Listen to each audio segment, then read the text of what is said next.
for false allegations, debit card charges, and personal belongings. Court come to order. All rise. Have a seat, please. Kevin.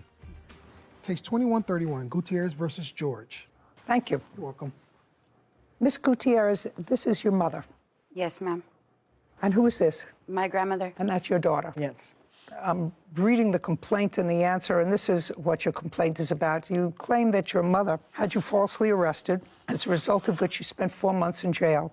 While you were in jail, it is your claim that your mother used a debit card of yours, I think $3,000 worth, and you had some belongings at her house that you want. I gather that you've had some problems in your own life. You have at least 3 children. Yes. Was the state ever involved in placing the children in foster care? No. And what about your daughter? My daughter, yes. And how old is your daughter? She's 19 months. At what point did the state become involved with your daughter? In May of this year, May 18th of this year, when there was false allegations made against, when my mom refused to give me my daughter back. In May, when you brought your daughter to your mother's house, when? I called my brother on May 17th of 2022, and I asked him to babysit my daughter. Your brother. And does your brother live with your mother? Yes, he was staying with her at that time. So on the 17th, you asked your brother, who was staying with your mother, if he would babysit for your daughter. Where were you going?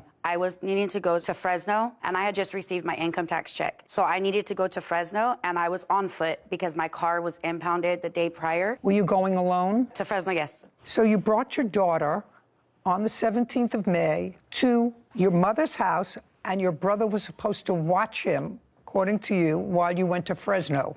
Yeah, he met me down the street, actually, because there's a restraining order. So I didn't actually go to the resident. Who has a restraining order? My mother has a restraining order on me. Is the restraining order that she has against you a final order or a temporary order? It's good for 3 years. That's all I know. That's a final order. Was that a final order of protection after a trial, or did you consent to it? I was not notified of the court date.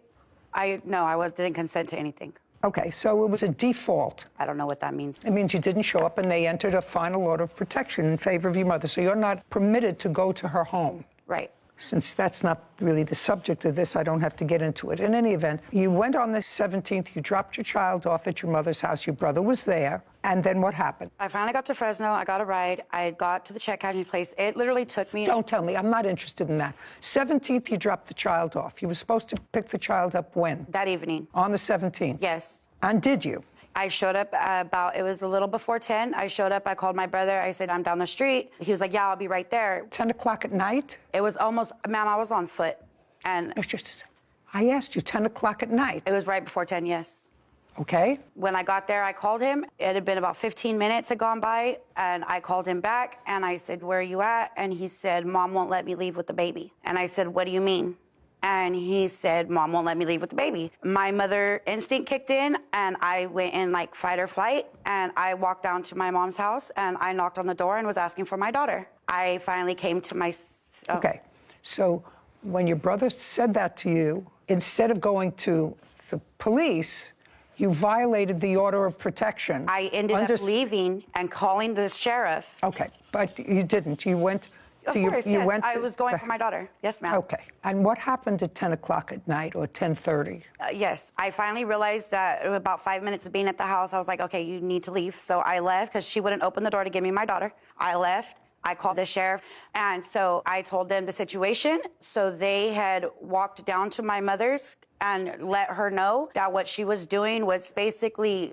No, not what she was doing. The police came and told her with that they could arrest her. And told her Okay. that if she did not, that she needed to get my daughter back. But because it was late, the baby was already asleep. And so the cops that came back down to me, and they said, look, we don't, because they knew me. Whatever. I'm allowing you to give me a certain amount of hearsay so that I can make this story make sense. Oh, okay. Do you understand? But don't tell me because they knew you, what they thought. Yes, ma'am. You were told to come back in the morning. Yeah, the agreement was that between my mom and the sheriff was that I could pick up Malia in the morning. The sheriff told me to call before 6 o'clock in the morning before he got off his shift, and that he would come back out and do another standby. The next morning came.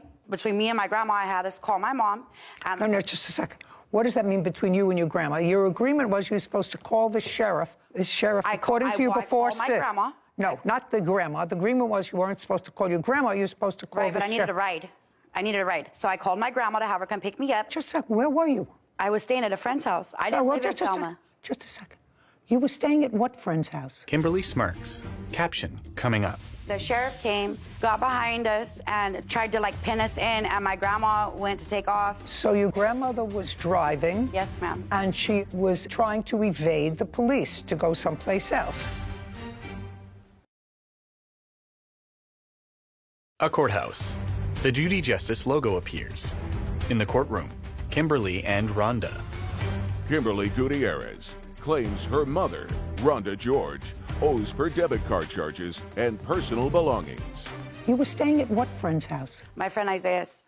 Isaiah. Yes, I stayed the night there waiting for my daughter. Just a second. Isaiah. Isaiah what? Bonilla. And what is your relationship with He's my him? best friend. He's been my best friend since high school. Where are you living now? I live with my grandmother right now since I was released. Full time? Right now, yes. What do you mean right now, yes? I'm in the process of getting my own place. Okay, so you called your grandmother and then, Called the sheriff, waited for the sheriff to respond. and then? The sheriff did not respond for a few hours. Okay, so you were waiting for the sheriff to respond. The sheriff did not respond until when? It was after 7 o'clock in the morning, and it wasn't even yes, ma'am, 7 a.m. 7 a.m. Your daughter is, according to you, 19 months old? 19 months old. And she had prior to that been living with you? She was living with me all the time, yes. She was living with you? Yes, ma'am. Okay, so now let's get back to this arrest that you had. According to your papers, your daughter was with you up until that time. What time did she wake up in the morning? Usually she wakes up between 7:30 and 8 o'clock in the morning. Okay, well, then could you tell me why, if she wakes up between 7:30 and 8, why you would even contemplate picking her up before 8 o'clock in the morning? Because one of my issues was with certain officers that would have been responding, and the officer that responded the night of the incident, he told me if you wanted me to be the officer to respond, you need to call me before I get off my shift. Fine, but he didn't respond to you. But according to you, he didn't respond to you. No, it was so a different then my officer. question to you They is, did respond at 7 o'clock in the morning. And did what? It was a horrible mess. Well, he did what? They responded. When they responded, he showed up. The officer told me that he did not want to be there. He said, if I have my way, you'll never see your daughter again. And I looked at him, and I said, wow. Okay. What do you mean you looked at him? Where were you when you looked at him? I was right next to him, but I just... Where, at the precinct or at your house? No, down the street from my mom's. Okay, so he responded to you when you were down the street at your mother's house, and he said, I'm not getting involved in this, and if I had my way, you would never have your daughter. And so what did you do? So at that point, my grandma pulled up, and I told him, I said, your assistance is no longer needed, and that my grandma could just get my daughter. And he says, well, you already called me. The deputy did. So I said, okay, whatever. He asked me if I had somewhere to live, and I said yes, and whatever. And so he went down to my mom's. When he went down to my mom's, he was supposed to just go down there and get my daughter. When he was taking too long, I could walk so far this way, and I could see straight down my mom's street. So I did. When I did, I seen that my mom was out there just giving him an earful. I know this woman very well, okay? So I just imagined what was being said about me. Well, I guess the back door is screwed and nailed shut at the house. I don't know why. I don't know. It's not important. Yeah. So anyways, my best friend went over the back fence. What do you mean your best friend? Isaiah Bonilla. Oh, so you brought Isaiah with you? He went... Just a second. So you have your grandmother, and then you've got Isaiah, your best friend, also to go to your mother's house. Yes, ma'am. He got my daughter. Isaiah brought her to where you were. Yes. And then what happened? I started walking back towards Isaiah's house. When I started walking back towards Isaiah's house, my grandma pulled up in her car, and she was like, are you ready to go get your car out of the impound lot? And I said, yeah, I'm ready. And so I got in her back seat with my daughter. When I got in the back seat, I got in the middle. Well, then she was like, well, I don't know what's going to happen. Your mom's over there saying a whole bunch of stuff to the deputies, so I don't know what's going to happen. And so I was like, well, I got to go get my stuff from Isaiah's. So I go to jump back out the car. As I go to jump back out the car... Wait, just a second. Now you have your daughter. Because I needed my wallet. My bag was at Isaiah's. My purse and everything was at Isaiah's. I was going to go back and pick it up. Well, right when we were going to go back, the sheriff came, got behind us, and tried to, like, pin us in, and my grandma went to take off. So your grandmother was driving, Yes, ma'am. And she was trying to evade the police to go someplace else. Yes, ma'am. And how many police cars were involved? When? Were there ever any more than one police car? Once we got to the police department, of course, there's a police department. No, I'm talking about the number of police cars. So there's a police car Oh, now. like coming behind us? No. It was just one. It was just one. Yes, ma'am. And you were accelerating No. to get there? Was the police car siren on? No. Well, how did you know that he was trying to pull you over? Because he tried to hit her car. Oh, that would give you a clue. So you're telling me he tried to hit your grandmother's car without notifying you in any way to pull over? Yes, ma'am. That's why I spent 4 months in Just jail, and I beat my case. I went to trial and beat my case. Everything was dismissed. I'm not responsible for the criminal justice system. I'm only responsible for what goes on here. Yes, ma'am. So I assume once you got to the police station, both you and your grandmother were arrested. Yes, ma'am. And that was in May. Yes, ma'am. And now uncross your arms. And now we're in December Yes, ma'am. of the same year. Yes, ma'am. And you're out of jail. Yes, ma'am. And you've been out of jail for about... Since August 25th. Who does your daughter live with? Right now, she's with the mentor. She's my ex-husband's aunt, ma'am. And who placed her with your ex-husband's aunt? I did. Not the court. No, I requested her. Does the child's great aunt have guardianship? No, Custody? I'm getting my daughter back, ma'am. But for the last 3 months, she's been with this aunt. Right, because Child Protective Services did get involved, and Child Protective Services, I've been doing everything that... That's what I asked you. I asked you whether Child Protective Services Child were Protective involved. Services did get involved with my daughter, yes. Did. That's what I assumed. And I've been drug testing, I've been Just doing... a second. Yes, ma'am. That's what I assumed, that Child Protective Services was involved. And so if Child Protective Services are involved, then they are overseeing the child's placement with the aunt. You have an ongoing case. Yes, ma'am. Probate court. No, not probate. Which one? Family court? Family court, yes. When was the case opened with regard to your daughter in the family May court? 18th, the day I got arrested, ma'am. And that child became involved with the foster care system in May. Okay, so your grandmother also spent a little time in jail. How much? 2 weeks. I quite frankly don't understand your case. While I was in jail, Your Honor, while I was incarcerated, my mom had all my debit cards, my ID. She had went and actually, because of me getting arrested, she had went to Isaiah's and picked up all of my stuff. You mean, just a second. Let me understand this. It is your claim that the reason that you had to go to Isaiah's house was to get your pocketbook, your wallet, your credit card that you left there. But I never made it there. I understand that. And Isaiah, clearly, from what you tell me, knew of the problem because he was part of this little conspiracy to get your daughter out of the house and was at the back of the house to pick up your daughter who was being put over the fence. So why would Isaiah give your mother... Because she went over there with a baseball bat and busted out his windows. Caption coming up. On February 4th this year, Kimberly's eyes fill with tears. I lost my twins, okay? And that was the first time I had contacted my mother because I was going through it and I messaged her and I told her, I said, I really need my mom right now. If anything, I need my mom right now. A wide-eyed Rhonda shakes her head. A courthouse.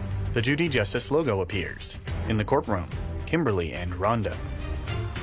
Kimberly Gutierrez is accusing her mother, Rhonda George, of wrongfully using her debit card and keeping her belongings. So why would Isaiah give your mother... Because she went over there with a baseball bat and busted out his windows. And the reason why all of my things were at my mother's was because I hadn't lived at my mom's for over a year. What your case is about... Is my belongings.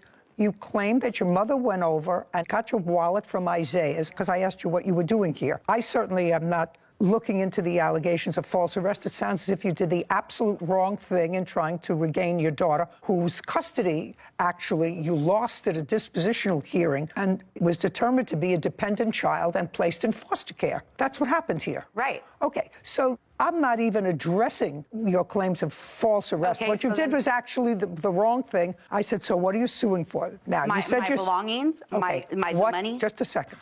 What money? She used my CalFresh, which is my EBT food stamps, and my CalWorks, which is my cash aid through the welfare department. Just a second. So you're suing her for taking your food stamps and your welfare check? Right. Just a second. Your food stamps and your welfare check. And this is the statement from my tax return of all the money that was on there. On where? On my debit card. It had over $3,000 on it, and I marked what was used after she had picked it up. And then these are receipts from some of my belongings that was at her house. Just a second. You haven't lived in your mother's house? I moved back to my mother's in the beginning. Just a second. Yes, ma'am. You hadn't lived in your mother's house, according to what you said to me. Whitney, was it a year ago? Didn't you say that you moved out of My your mom mother? allowed me to come back. Because there was an order of protection.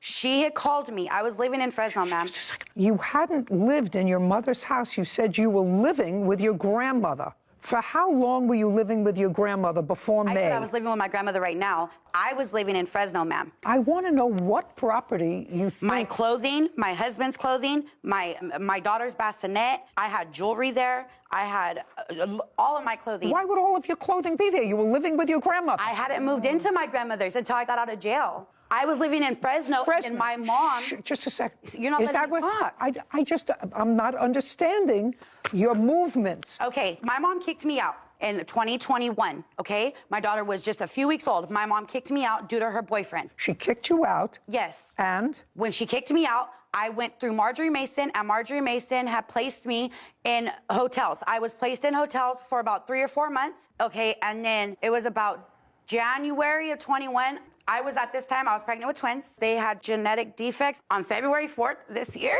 I lost my twins, okay? And that was the first time I had contacted my mother because I was going through it, and I messaged her and I told her, I said, I really need my mom right now. If anything, I need my mom right now. My daughter, she had not seen my daughter. She was not a part of my daughter's life. I did not speak to my mother, nothing. So she made an agreement that she would watch my daughter, because I had to go to San Francisco because I was too far along in my pregnancy, and it was just a big old mess. Do you have any of your daughter's property? No. Okay, now, let's talk about this card. Did you pick up her property from Isaiah? That's either a yes or a no, after the 18th of May. Well, how do I answer that when I did pick up her property, but her cards were not in there? Her driver's license wasn't in there. Her food stamp card wasn't in there. What were you doing at Isaiah's? So she asked... Was this when she was in jail? Yes, right after she got arrested. So I went down there. No problem. He handed it right to me. Look in my wallet, make sure everything's in there. Like I said, I don't know if it was her driver's license or ID was missing, her food stamp card, and the other card, the bank card. I don't know how to get proof, but her best friend, he cashed out everybody money. There was a bunch of people, even himself. The information right here. Even himself and his girlfriend. I don't want to get into the whole... I don't want to get into it either. It's far too complicated for me.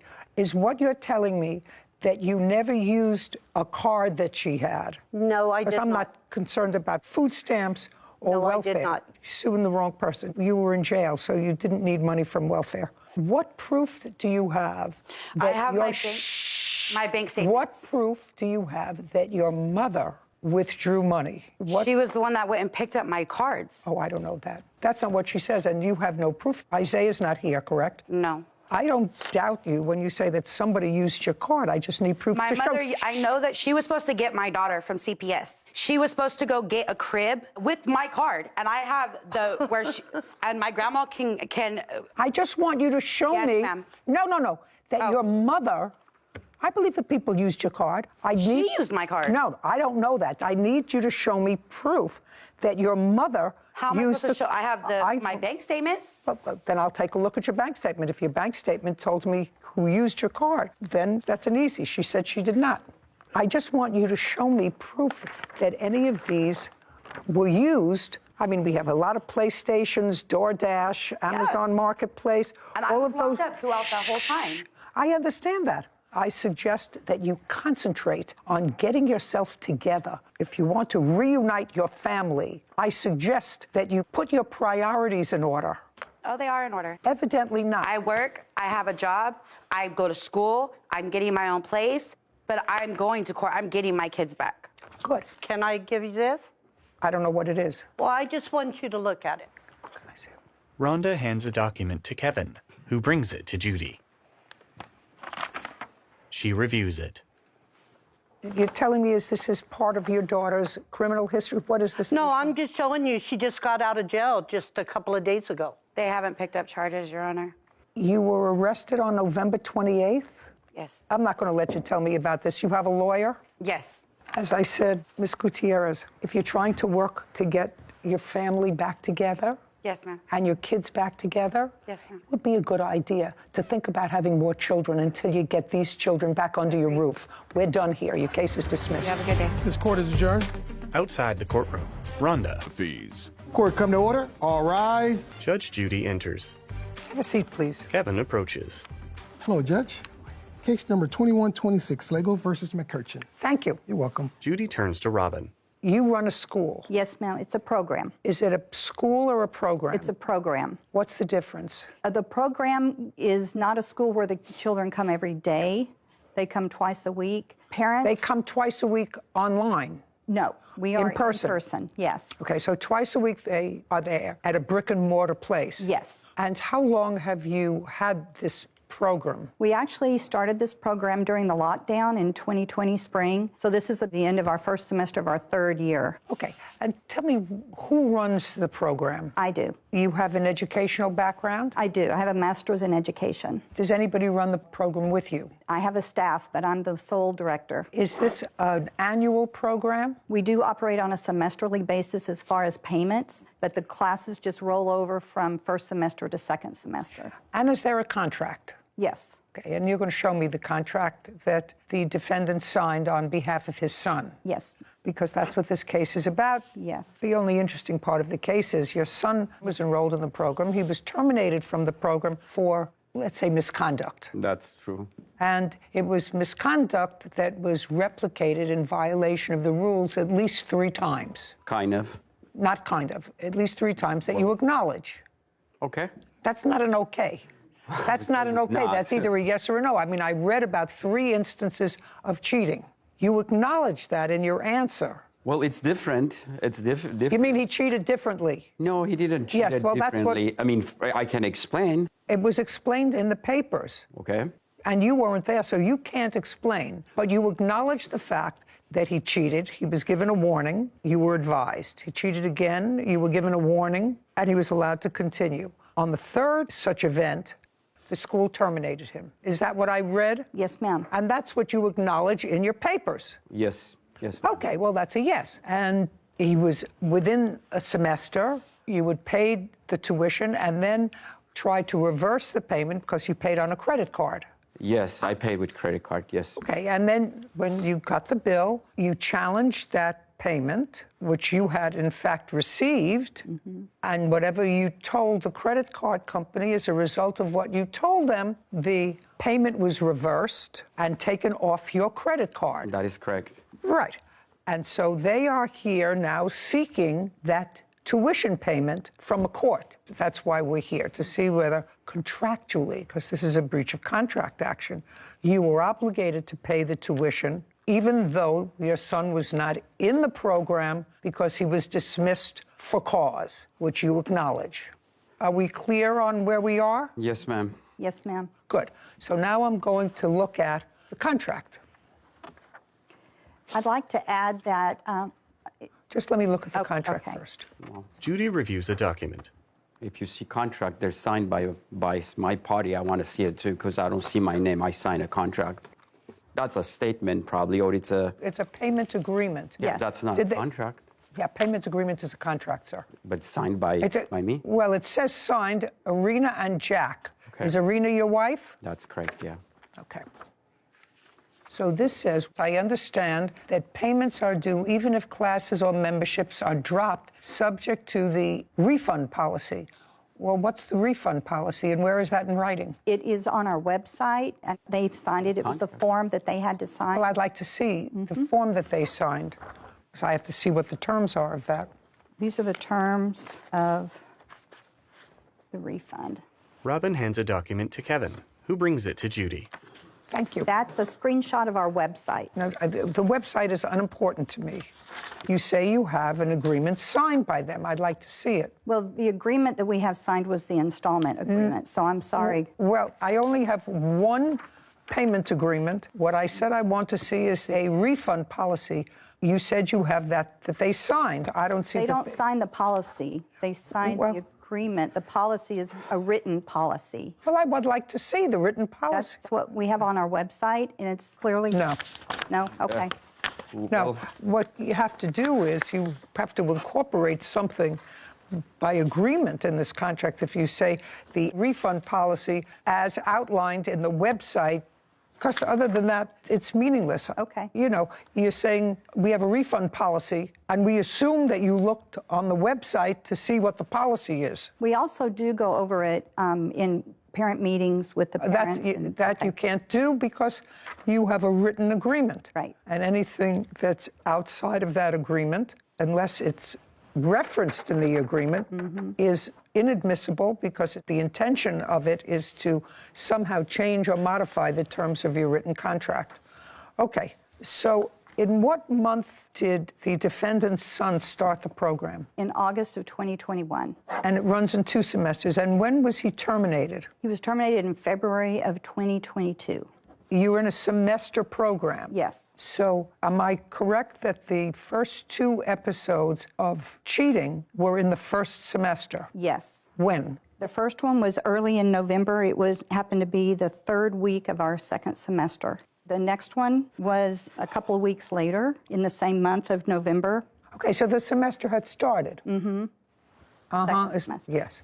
And on what day in February was he terminated? He was terminated on February 24th, I believe. Yes. And when you terminated, the defendant, I assume, paid the entire semester's tuition for the 2nd semester. The 2nd semester, he signed the installment agreement, which is what you have there. This is a payment agreement. Right. That's it.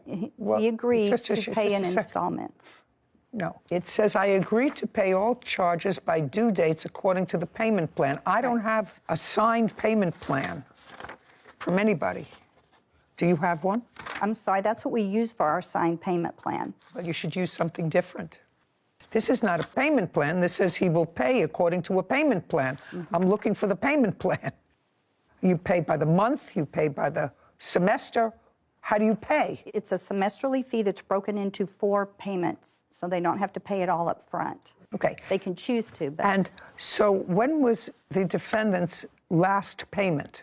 they paid through the semester, Through what semester? 2nd semester, Okay, so they paid in full. through the installment. So what happens is they agree to be automatically billed. And so every month, a certain amount comes out. Just a second. So what you're saying is when they sign up, they give you authority to pull out from their bank Yes, whatever the tuition is for that month. right. Okay. And according to your records, when was the last payment that you received for the defendant's son prior to terminating him? Prior to terminating him, we received a payment in February. And you terminated him on February 24th. Yes. How much was that payment? It was, have it right here. Robin flips through documents. You know what? I don't know. $350 every It's month. 300, that's right. $350. I know I got charged the extra month, so I know the number. Okay. So it was $350 that you paid the beginning of February, and he was there in February. That is correct. Okay. In what month did you dispute the charge? Well, No, not well. I said, in what month? May. I only realized in May she's been charging. Just a second. Caption, coming up. He was plagiarized by teachers. It was plagiarized by teacher. He was given notice because he lied on a test by teacher, yeah? But it's not exactly what happened. They're not in the business of expelling children. They're in the business of keeping children in school. But- You really have to get this through your head. A courthouse. The Judy Justice logo appears. In the courtroom, Robin and Jack. Robin Slagle claims her customer, Jack McCurcheon, owes for tuition and administrative fees. So you paid in February, And your son was there in February. That is correct. Did you pay in March? It was taken out of my account without me knowing, but yes. Is that $350? That is correct. And did you pay in April? I did pay in April. Okay. Now, the May payment, is the May payment the payment that you canceled? No, on the May, I also paid for a May payment. Looking at my statements, I said, why are we paying for the child? He doesn't go to school anymore. And that's when I called them. And then I called my credit card company, explained to what happened. They said, we are going to charge the money back to your account. And that's when I kind of looked through paperwork. And I'm an immigrant in this country. I don't read really well. I can speak. And my son, he's a young guy, and he knows exactly what it is. And that's what I brought him. I said, can you see, do we owe these people money? And if you guys allow it, I can have Alex to explain what here shows. Just see it. He doesn't have to explain anything to me. Okay. I'm not new to the country, and I was legally trained, so I don't need your son. I assume you're not legally trained? I am not. To interpret something, No, a piece of paper. So now I will look at the piece of paper that you're relying on, but I want to tell you this, sir. Jack hands a document to Kevin. I pay the tuition for a lot of people, a lot, because I have 13 grandchildren Okay. in school. Okay. I'll take that, Kevin. Thank you, I'm sorry. I know that if one of my kids or grandkids goes to school and gets expelled, and I've paid the tuition, because I'm not on a payment plan, parents send the bill directly. and so I pay the tuition, but I know if one of the kids in November, once I pay the tuition, gets caught cheating on a test or plagiarizing a paper, and he or she is dismissed from the school, they're not going to give me my tuition back, even though he's not in school. I'm not going to get the tuition back for that semester. That's true. That's what I'm telling you. I know that. So now I'm going to see what you want me to read that suggests that in this case, even though your son was terminated for cause from the school for cheating. Dismissal versus termination is different. No, it's not different at all. It's the exact same thing. Dismissed, terminated, expelled, all the same thing. If you look them up under synonyms for each other in the dictionary, you will find they're all the same. He was excised from the school because he cheated despite multiple warnings. So he was expelled from cause. I just want you to understand that. Did you go to college? Currently enrolled. Currently. Stand up. You look like a nice young man. Where do you go to school? Cal Poly Pomona. And who pays the tuition? I do. Now, what's your first name? Alex. Now, Alex, you do know that if you got expelled from college for cheating in the middle of a semester, you wouldn't get your tuition back for that semester. You do know that? Correct. Okay, that's all I want to know. Well, that's what we're dealing with Could here. I add something? Sure. Well, according to their honesty policy, they made a clear difference between dismissal and expulsion. I'm going to look at it. Okay? Okay. Alex sits. Judy reviews the document. Okay, so what you gave me now acknowledges that you received the refund policy. Thank you very much, because she wasn't able to prove that she gave it to you, but now you gave it to me, so I know you were given the refund policy when you enrolled your son in school. So we weren't given, but it's something they have it on their website for you to... Just a second. Well, then you look. You don't have to sign. Then you looked at the website. You gave me this. Do you understand? That's what I mean, legal. I went and tried to understand. Well, you should have done it before. Well, you were perfectly capable of doing it before. When I signed a contract, I signed and I explained everything. You just told me 5 minutes ago that you didn't sign any contract. Well, now you acknowledge that you signed the contract. I'm just reading this that you gave me. A contract has to be a complete contract. If Just there a is second. something... For somebody who's, not here, not from this country, and doesn't understand things, you seem to understand things very well. I know the contract has to be completed. Well, that's very good. A lot of people don't know that. So if I give a contract for the statement, then I say, go in my website to read about our refund policy. That's not part of the contract. That's their rules, no? I didn't sign refund policy. You don't have to sign a refund policy. You just have to be aware of it. If I don't know how to get into a website or don't know. You gave me the evidence, But this sir. was done after everything done. I I'm looked not into sure. it. Yeah? You were certainly aware of how to do it, either before or after. When I sign contract with someone, I disclose everything, and they initial, and they get copies. I get copies, and that's a legal bonding contract. Good, but law school did you go to? None. Well, there are two things here, but the final piece here says the consequence for academic dishonesty or plagiarism is a score of 0 on the assignment and possibly dismissal from the class. Okay. So your son did that in the first semester at least twice. Repeated dishonesty can result in suspension or expulsion. Now you can stand up because your father says he doesn't understand everything. I think he understands everything just fine. But in case he wants to have you there. Now, when you were discussing this with your father, did you have any conversation with him that suggested to him that, you know, if I went to college and I cheated 3 times or 4 times or plagiarized a paper and I was kicked out of school, I wouldn't get my tuition back? Did you tell him that? No, we had similar talks, but no, nothing on the school. We talked about, for instance, the signing contract for, let's say, a 1-year lease agreement to live somewhere, but if you breach the contract and they decide to kick you out, it's the same thing as expulsion. You're not required to finish the 1-year contract with them. You don't have to continue paying. If they decide. What are you kidding? I'm not. If you get evicted from a property, do you have to continue paying the entire year's lease? Yeah. If you breach a lease, he or she can evict you. And yes, you will be responsible for the remainder of the lease. Oh, I wasn't aware of that. Yes, you will be responsible for the remainder of the lease. You have to understand, and your father has to understand, the reason that he was expelled is his fault. And the reason he was expelled had nothing to do with them. It had to do with your father, because you were put on notice that he was plagiarizing and cheating on tests. Caption coming up. If what you're suggesting is the 3 times that your son was caught cheating were the only times he cheated, you're deluding yourself. He got caught 3 times. Because if these were the only 3 times that he cheated, he is the unluckiest person on the planet.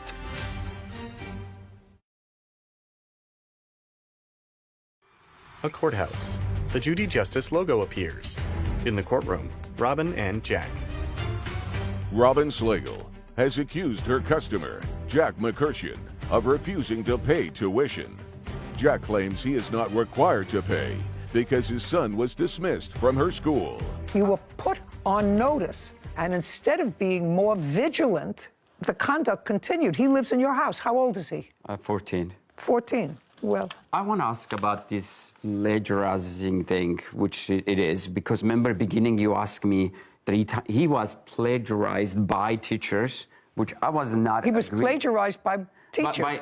Like he was given notice because he lied on a test by teacher, yeah? But it's not exactly what happened. Well, then you should have, just a second, then you should have contested it, sir. Well, you should have contested it. Did you say? If they don't want him to be out of the school, they don't want him to be there. No. What do you do? I mean, you go fight with them? What do you do? You pay the tuition for that semester because that's your contractual obligation, and you tell your son you better straighten up. And if I have to take you to a psychiatrist, if I have to take you to a therapist, if I have to find a more rigid school environment, I'm going to do that. Well, he really didn't cheat. You really have to get this through your head. When he says cheating, last time he was expelled from school. Do we have a... No, don't look at her. That day he had an excellent score on his math, and his last test was his history, and he forgot to learn the history, and he did have a paper with him, but he did not cheat it. Actually, there is no proof he cheated that day. All right.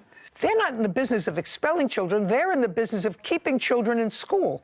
How many other students were expelled from the school the semester that this defendant's son was expelled? 0. Yeah. Wow. They're in business of keeping children in school.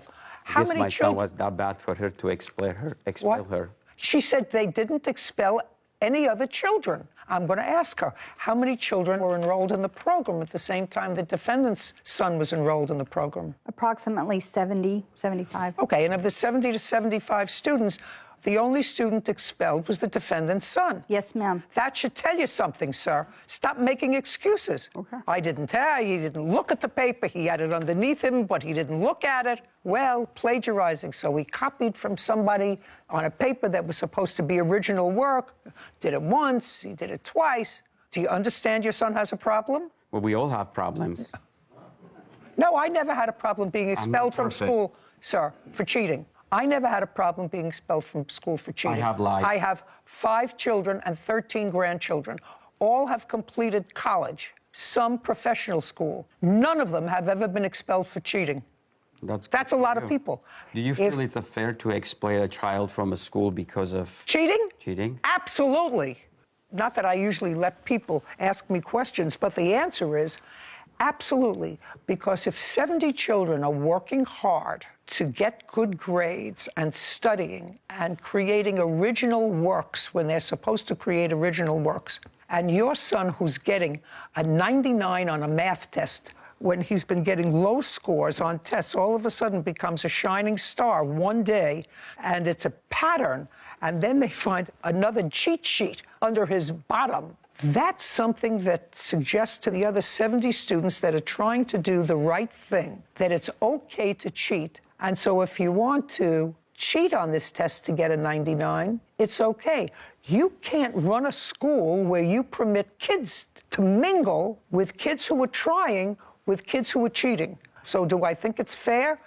Absolutely. Okay, how much money was reversed by this bank? $1,050 plus $45, a $15 fee per transaction. $1,095. Okay, judgment for the plaintiff in the amount of $1,095. Sir, your problem is not with the plaintiff. Your problem's with your son. He's like all of us. He made a mistake. And no, he didn't make one mistake. I'm going to tell you something. Honestly, I used to say when I was practicing in a different court that if criminals got caught the first time or every time that they committed a crime, they'd stop committing crimes. Problem is, they commit a crime and they don't get caught. And then they commit another crime and they don't get caught. Then they commit the third crime and they get caught and they're brought to court. And their lawyer argues this is their first arrest. Not their first crime, because they can't argue that, but it's a first arrest. So if what you're suggesting is the 3 times that your son was caught cheating were the only times he cheated, you're deluding yourself. He got caught 3 times. Because if these were the only 3 times that he cheated, he is the unluckiest person on the planet. Okay, we're done here. 1095, judgment for the plaintiff. Thank you, Your Honor. This court is adjourned. Jack, then Robin. I felt the difference was between difference the wording, what it means as far as being expelled versus being like sent home. I'm extremely pleased. This was totally a matter of honesty and integrity. And obviously it stems from the father down to the son. But he explained that's the same word. And again, that's why you come to court, and she did what she had to do. We have kids that try to cross the line, come close to that line. But as I mentioned, our instructors are pretty savvy and they're on it, and we can tell pretty much, so. I am happy finally done. It's been a burden, it's been a stress, and hopefully it's done. Cheaters never win. In chambers, Sarah and Judy. So I think it's really important for the plaintiffs, as the runners of a homeschooling system or a schooling system, to have a better contract for the parents that are signing, especially with a payment plan option. There should be exhibits attached to this Arrest and bail money. Court come to order. All rise. Have a seat, please. Hello, Judge. Case number 2027, Davis versus Zadie. Thank you. Mr. Davis, a couple of years ago, you were a tenant of the defendant's. Correct, Your Honor. You rented a room from him? Correct, Your in Honor. his house. For how long? For about a year, a little over. From when to when? 2020, I want to say the beginning of the year till about the end. Do you remember the dates that he was a tenant? Yes, they're incorrect what he's saying. It was from May of 2020 to November 2020. Does that sound right, Mr. Davis? It's something like that, yeah. May, June, July, August, September, October, and when in November did he leave? I believe it was by the 10th. This is what your case is about. Briefly, it is your claim that you and Mr. Zadie had some sort of an argument. Correct. Which you'll tell me about. And Mr. Zaidi called the police. You were taken from the premises. You were arrested, spent the night in jail, mailed yourself out. And this happened in 2020. Correct. In November of 2020. Your lawsuit is for false arrest and actual damages. You had to post bail and for filing a false police report. The reason that you have delayed for 2 years in bringing this case against him is because you say you had another action pending. Correct, Your Honor. What was the nature of the other action that you had pending? It was a speeding issue with the police. Well, it's not a speeding issue with the police. Were you stopped for speeding? Were you arrested for speeding? Yes, I was, Your Honor. You were arrested for speeding? Yeah, and they called it a 2800 VC, if my memory serves me correct. Well, I don't know what that is. It's, I guess, evading. Look into it. In what city and state do you live? Irvine, California. Let me understand this. Very few people are arrested for speeding. You remember what you were arrested for, sir? You weren't arrested for speeding. They called it evading an officer because I didn't pull over right away. So you were evading an officer. Let's try that, Sarah. Evading a police officer in a vehicle. It's vehicle code 2800-1. Yeah, there it is. Okay, what does it say? Prohibits evading an officer in a vehicle, which means willfully fleeing from a police officer when the officer is pursuing the person in a car or on a bike. The offense is a misdemeanor punishable by up to 1 year in jail. Okay, so you had a misdemeanor pending, right? Anything Correct. else? No, that was it. Anything else historically? Yes, I did have historical priors and cases and stuff from my past. Yes, I did. Recent past or distant past? Distant past. How distant? Years. I want to say 2004. Okay. Yeah. Don't have to go into 2004. So you had this case pending and you felt that it was inappropriate to bring a civil case against him. Yeah, because I didn't want the cases to intertwine, Your Honor. They weren't going to intertwine. The case that he brought against you was eventually dismissed. Correct. In what month and year was it dismissed? It was dismissed the same month, about 2 weeks after that. Is that right? I believe so. Okay. So let me understand this. He alleged that you assaulted him or threatened him. You were taken into custody. The DA examined the case and decided not to prosecute it. Correct. And that was 2 years ago.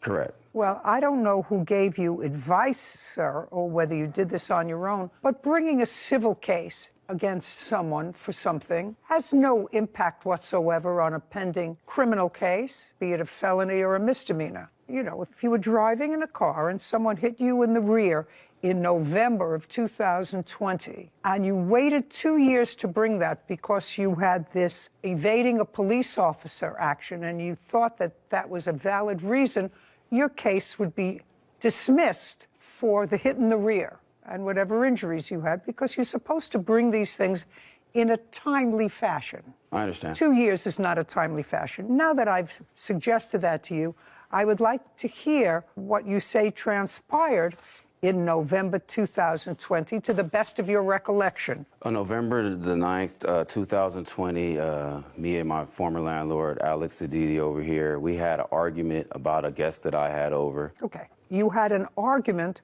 over the phone or in person? Over the phone. Tell me how that phone call was initiated. He texted me some things, and I called him because I wanted to... Okay. He texted you. Do you have a copy of that text? No, I don't have the text. Do you recall what that text said? Yes, I do. Tell me what it said. I told him that he has to get his girlfriend out of the house because she's been coming in every day and night, staying there. Okay. So you said, in effect, I rented you this room, not your girlfriend. Correct. You got to get her out of the house. Yes. Okay. I had you remember her already name? addressed to him just a second. You remember her name? Not. What was her name? Twana. Now, when you rented the room in May, just a second. When you rented the room in May and you moved in, did Tawana move in with you? She did not move in with me. So when you rented the room for yourself in May, you rented the room as a single person? Correct, Your Honor. Okay. And when did you bring Tawana into the room? It would be once in a while. No. What month, sir? I don't recall the exact month. What month, sir? It started happening like back in August, every day. It started one day, then every other day, and then it became constant day and night. For how long? For a long, long time, till towards the November when it just went out of her portion. The argument was about having his girlfriend, according to you, practically living there. Right. And you didn't want her there. No. Okay, because you rented a room to a single man who, until the girlfriend started to come in, I assume you didn't have trouble with. Right. So that's what your text message said to him in November. And as a result of that text message, you called him on the phone. Mm-hmm. I'm just trying to lay out the story. Okay. So you called him on the phone, and you said what to him, and he said what to you? I don't recall exactly what I said to him, but I remember he told me to tell her, get the out, get out my house, get the out right now. Your girlfriend is a... He was saying a bunch of derogatory things over the phone to me, and then hung up in my face. I'm working at the time, so when I came back... Did you call your girlfriend? No, I didn't call her. Did you text her? We speak regularly. We're talking all No, the time. then. Yeah, she knew about it. She did. Don't tell me what she knew. I just asked you if you texted her or called her. Yeah, I did. You did. And when you texted or called her, was she in the house? Was she in your room? No, she was gone already at this time. When we were arguing, just she was... Just a second. Is that because he told her to leave? No, she was leaving already. She had work to go to. She wasn't living there. She had her own place and job in Lakewood, California. And I would tell him that all the time, but he would always insinuate that, oh, no, she's living there. I'm like, no, she's not. She pays $2,000 in rent. He lives in the house with you. Right. Now, before Tawana, had you had any difficulty with him? You None moved at in all. May. May, did you have any difficulty? No. No. June, did you have any difficulty? No. July, did you have any difficulty? No. No. You didn't have difficulty until Tawana came. Mm-hmm. Well, that was the difficulty. Mm-hmm. So he told you in a very rude way, if I accept that, to get Tawana out of his house. Correct, Your Honor. Then you came home from work. Mm-hmm. What time did you get home from work? About 9-ish. And Tawana was gone. Yeah, she was gone. Had she taken her things? There was nothing for her to take. She didn't bring stuff over there. She wasn't living there. No, but she came over there and stayed a few days a week and never Maybe had any a stuff. overnight bag. Okay, That's but it. she took it with her when she left. Correct. Okay. Yeah. So you got home about 9 o'clock, and what happened? I got home at 9, and I said, don't disrespect me and my woman. You know, this is a woman I love. When you got home, you walked in the front door. Where was he? He was in the kitchen, and he had a female guest there, too. That was He's there allowed for to have a weeks. female guest. It's his house. Yeah, right. The pot calling the kettle black, basically. No, Hypocrisy. Mr. Davis. Mr. Davis, if you rent a room to a single guy, did you have a lease agreement with him? Yeah, I did have a lease agreement. Did you have a written lease? Yes, I did. Did your written lease provide that you were going to live there? Yes, it did. Just you? Yes. Well, you bring in another person, that's in violation of the lease. That's not in violation of the lease because there was nothing in the lease that said I couldn't have guests. He actually said I could have guests. Guest is one thing. A guest is somebody that doesn't come with an overnight bag regularly. No, he said one I day, could have an overnight 2 bag. days, 3 days, 4 days. That's more than an occasional guest. That's somebody that comes and goes even when you're not there. Because according to you, you contacted Tawana while you were at work and she was at the house. That's false. Well, I thought you contacted her and then you said she left. She took a few things with her, probably just an overnight bag. No, she was not going there when I wasn't there. That's false. Are you saying that she was not in your room when you were not home? When I was not there, no, Yeah. she would not be there. That true? No, he had made a key to her. She would come as she pleased. Did you make her a That's key? false. That's absolutely false. Did you make her a key? No, that's is my absolutely question. false. No, I Do didn't you make her still a key. speak to Tawana? No, I don't. We kind of fell out of touch. If I were to call Tawana and ask her whether or not you made a key, would she tell me she did or she didn't? She would say that I didn't. Didn't. Yeah. Great. Phone number. I have it in my set. I don't have her number saved here. I'm not exactly buying the fact that Tawana did not have access to the home even when you weren't there. Even if it was just a half hour before you came home from work, sir. You work until 9 o'clock every night? Your Honor, I had this to say about the whole key situation. I gave her my key when I was locked up in jail from his false police report. I gave her my property, and she had my key then to help me get the stuff out of his home. But I never went and made her a copy of a key anywhere. Did she ever use your key other than when you were incarcerated? No. He says she did. I said, you're a bitch. I called him a bitch. I did. He's a guy. Why would you call him a... It's gender neutral at this point. You think that that's gender neutral? Yeah, at this point. Well, there you go. That's why I have you here. A courthouse. The Judy Justice logo appears. In the courtroom, Ryan and Alex.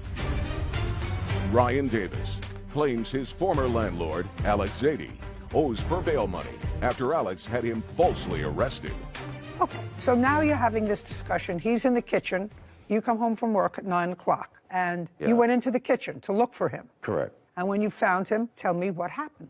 We had just a brief, maybe 2-minute conversation or argument, discourse about what the things that he said. And I said, you know, don't be disrespectful to my woman and me. And I said, you know, you're a bitch. I called him a bitch. I did. But I never threatened him, No, you harassed said him. you're what? That's it. What does that mean? That's a half a sentence. Well, He was calling him a bitch. You are a bitch. Oh, you were calling him? yes, because he says these things over the phone. He's a guy. Why don't Yeah. you call him a...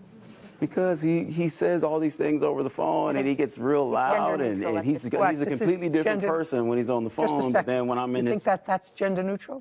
Yeah, at this point. Well, there you go. That's why I have you here. Okie dokie. So, okay, so you were going, don't call me that. You called him a name, and then things got heated, and then what happened? no, things didn't get heated. After that, he said, oh, that's how you want to do it? And then I said, if you want to get me evicted, you have to go through it the right way and do it legally and give me a 30-day eviction. No, he must have said to you, I want you out of here because you called me a name. It If wasn't you said, about... if you want me evicted, then he had to have said something about getting you out. He didn't really see, I don't remember him mentioning anything about me getting out. I just remember the fact that he called the police to get No, me before out. he called the police. You were still in the kitchen. Do you ever leave the kitchen? Yes, I did. Where did you go? I went to my room. Okay. Before you went to your room, did you hear him on the phone with the police? I did. Before you went Yes. to your room? Yes. Okay.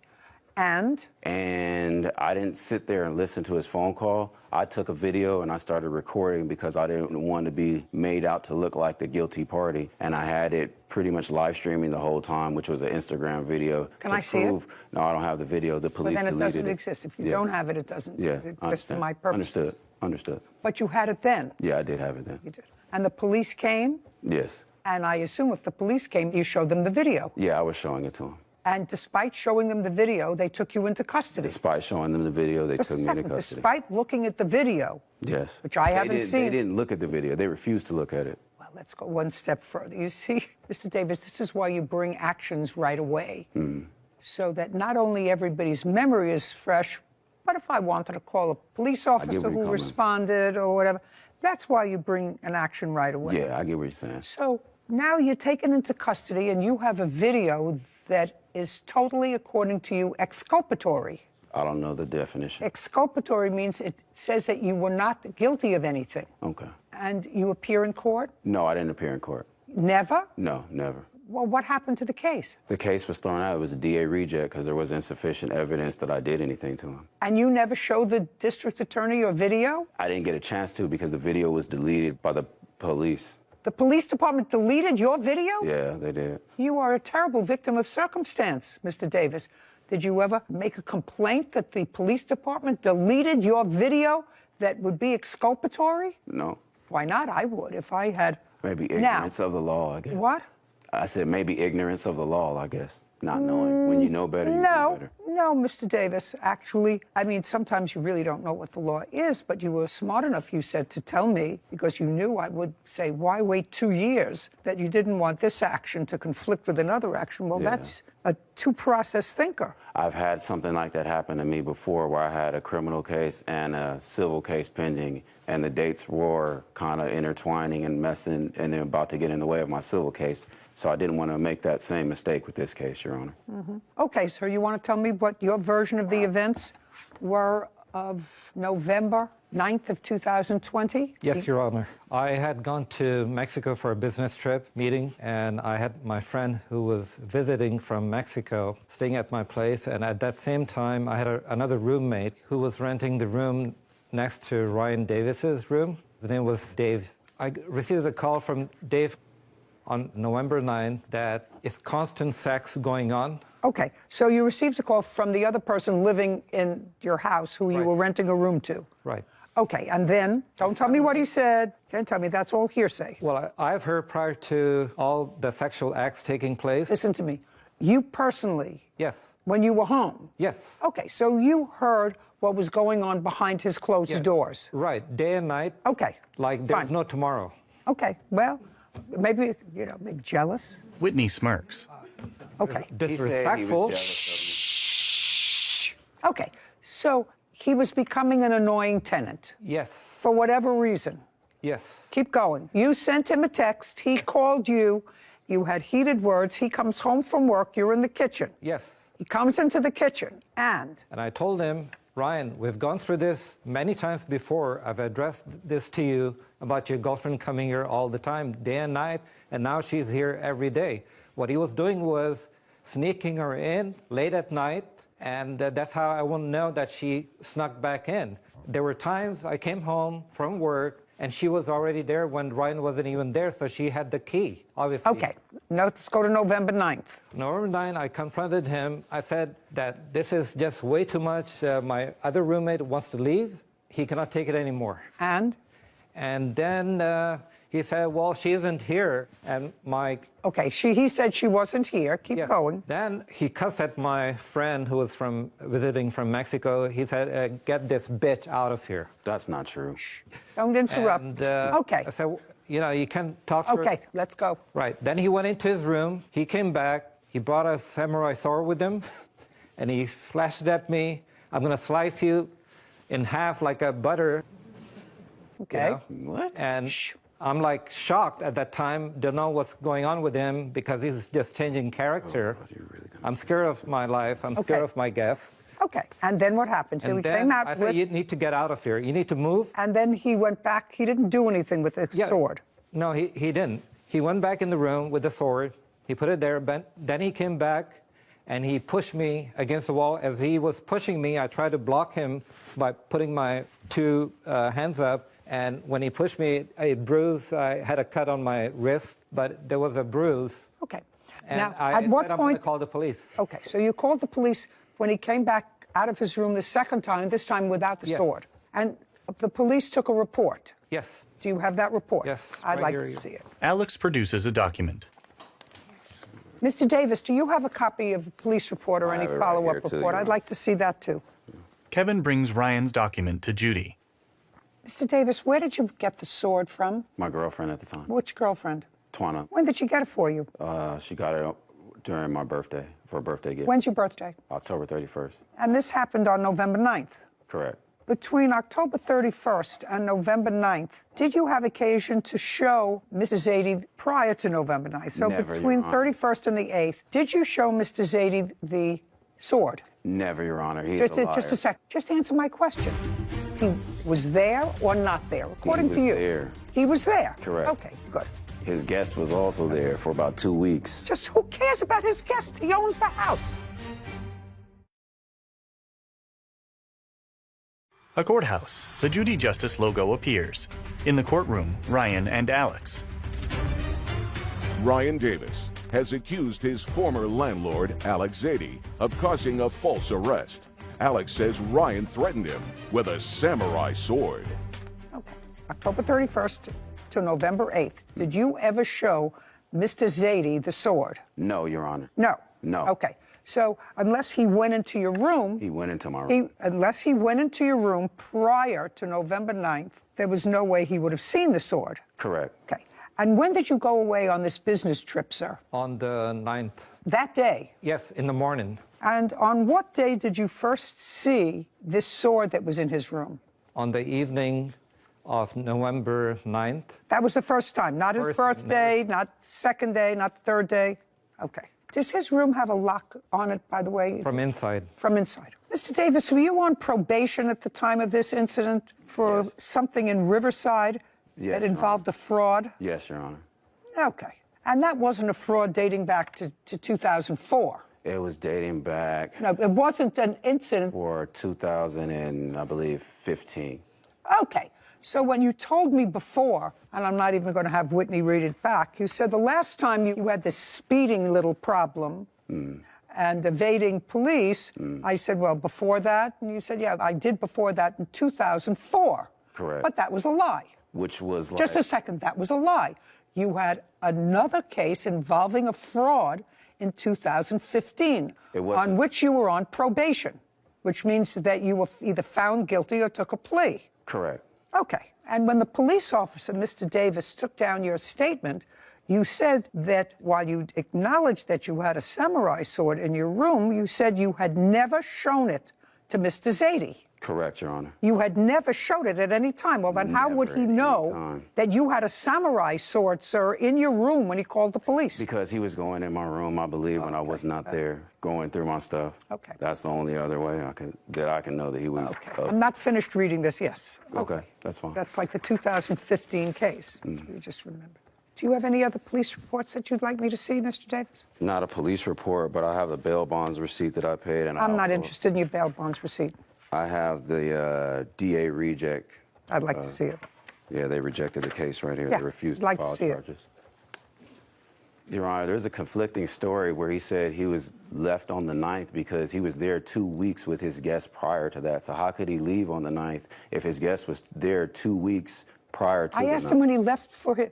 Sir, you didn't understand the reason for my question. I wanted to know if he had been gone from October 31st, which was your birthday, to the 8th.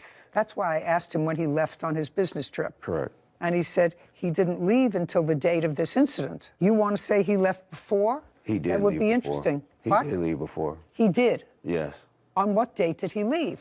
I don't know the exact date, but I A know week before, 5 days before? it was maybe about a few weeks before. November 9th?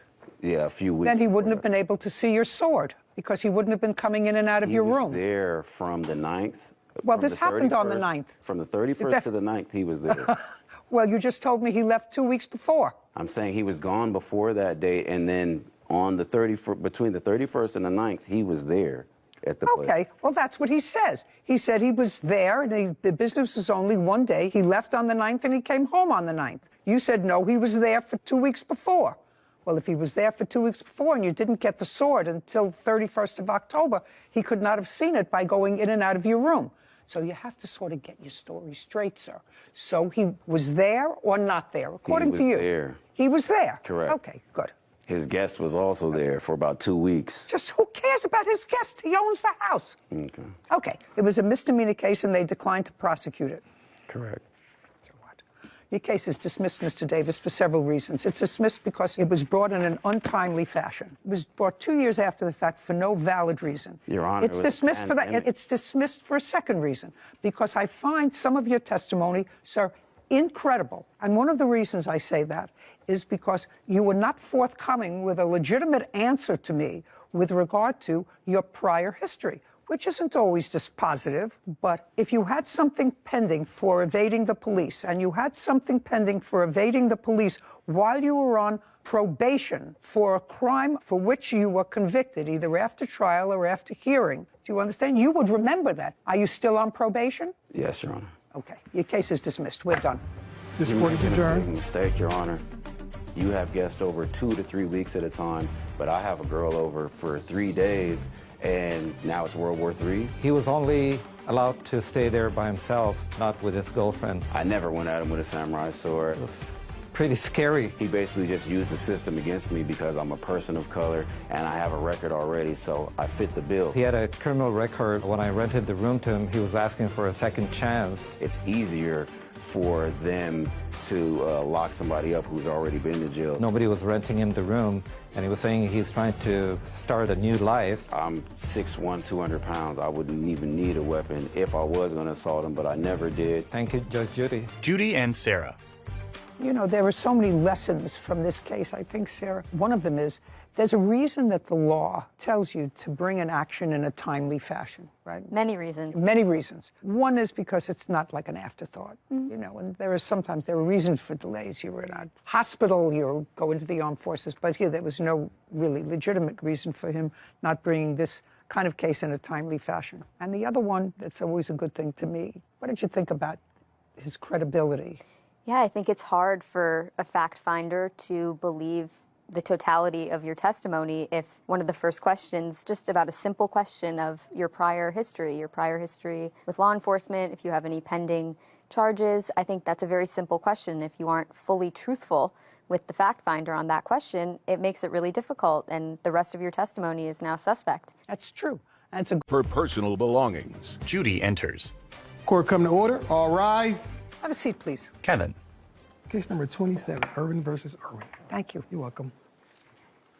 Miss Irwin, this is your dad, Yes, he is. and you're 19? Yes, I am. According to what I read in your complaint, your parents divorced when you were 10, Yes. and your father was your primary custodian. You lived with him. Yes, I did. Did you graduate from high school? Yes, I did. When you were 10, 11, 12, 13, 14, 15, and 16, did you live with your father?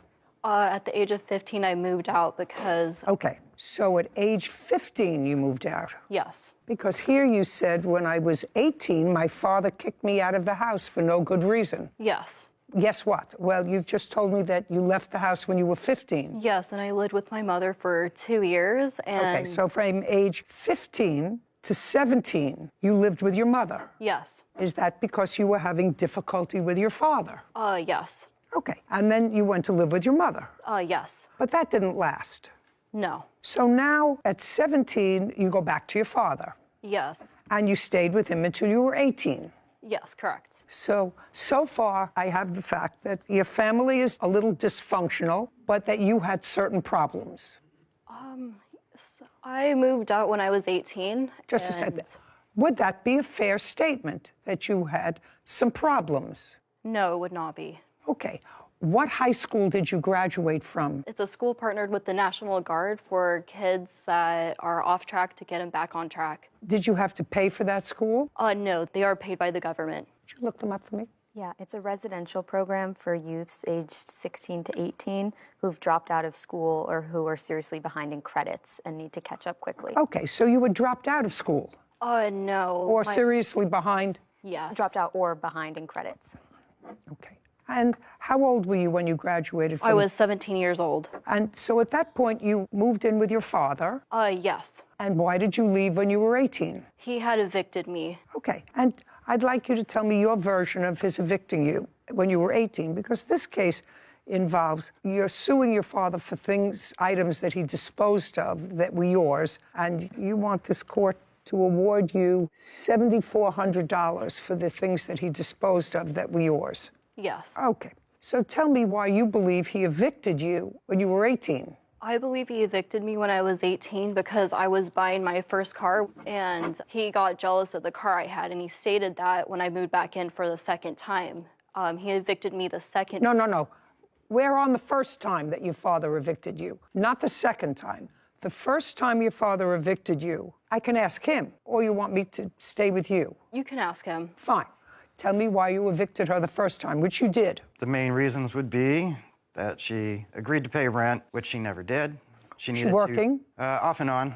I'd say over the past 2 years, she's probably had, from my guesstimate, 15 to 20 jobs, all ranging from an hour or a day, I think the longest being about 3 months. Can't maintain a job, would prefer to smoke pot all day in her room and hang out with her boyfriend, basically. Which at the time, for the first eviction, she did not know Corey. Okay. But she still does the same thing. Yeah, well, that's unfortunate. That's what you indicate here. So that was the reason that you evicted her the first time. And that was maybe in June? I would have filed that June 9th of 2021. June. Okay. But she came back shortly thereafter, in October. The sheriffs removed her August 13th, 2021. Is that because you asked her to leave and she wouldn't? It's a 3-step process.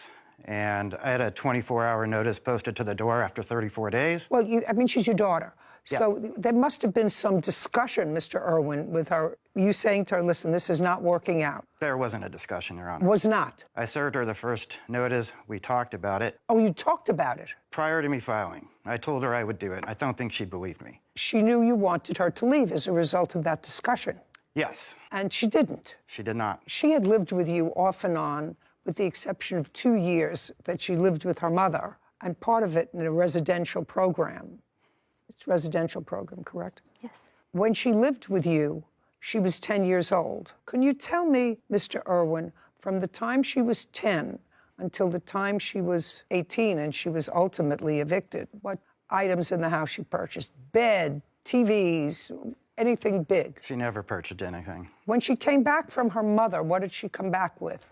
I believe just a few clothes and a bag. She had to kind of run back. And to the best of your knowledge, had your daughter maintained any sort of gainful employment the last 3 years? No. So other than the clothes she came back with when she was 17, there were no big-ticket items? There were a few by the time I had to evict her the second time, but I would have furnished those, being, you know, bed set, furniture, bed. Tempur-Pedic bed. I think that's part of what she's really wanting out of this $7,400. Okay, so you purchased a bed? Yes. Because you didn't have one in the room where she was? I was just trying to take care, yeah. I was using the room for my own purposes. I live alone until she moved back in, and usually welcoming of my daughter coming home, so I furnished a room. Okay, so that's why you left the first time. The first time you left because he got annoyed that you were hanging around doing nothing and smoking pot. I did pay rent, right. too. Right. No, and weren't doing it much. No, I was not smoking often. We're not doing much, is what I said. Yes, I had a job. I worked at the beginning of the year. For how many days? I worked there for about 3 months, and then I worked as a kennel technician for about 2 months. What happened to both those jobs? My dad, his alcoholism, he would never let me sleep in the room as I was paying rent, and he would lock me out. He would lock me out. He would lock me out, and he would flip the garage switch, so I wasn't able to get access to the house. I wasn't able to get clean, so I couldn't obtain the job, and my mental health wasn't there for that job, so that's why I took the kennel technician job, and that's when he evicted me. Where are you living now? With my boyfriend. That's him? Yes. And where are you working now? I am unemployed. Sorry, that's easy. So now you're not working. Now nobody's locked you out. Nobody's made it impossible for you to work. And what kind of work does your boyfriend do? He is construction. I do DoorDash. Okay. Your boyfriend is construction? Yes. How old is he? He is 20 years old. Judy gestures for a young man to rise. You're Corey? Yes, Your Honor. Who do you live with? My mom and her new husband. How did I know that? How did I just know that? It's so perfect to be old that, I mean, I asked the questions. I could have asked the questions and answered the questions. So you and your girlfriend live with your mother? Yes, Your Honor. Did you graduate from high school? Yes, Your Honor. And what's the name of the company that you work for? Landscape. Do you work for them full time? Yes, I do. For how long? I've been working for them about 2 months now. 2 months? Yes. Prior to that, what did you do? I worked for Chewy. Chewy, the dog products? Yes, Your Honor. What happened to that job? I just wasn't liking the job anymore, and I thought I could do a lot harder work, and that's what I strive to do, is just continue trying to be the best person I can. And what does your girlfriend do all day when you're out in your landscaping job for the last 2 months? She stays busy going to the gym and making sure that everything is in tip-top shape, and just bringing me lunch when I'm on my break for work. And you're living in your mom's house. Be a fair statement. You don't have to be a math wizard, which I am not, because you don't have enough money to move out into your own place. Yes, Your Honor. Does your mom work? Yes, she does. Who else lives in the house? Her newly husband. Now, you have a room in your mom's house? Yes, Your Honor. Is it furnished?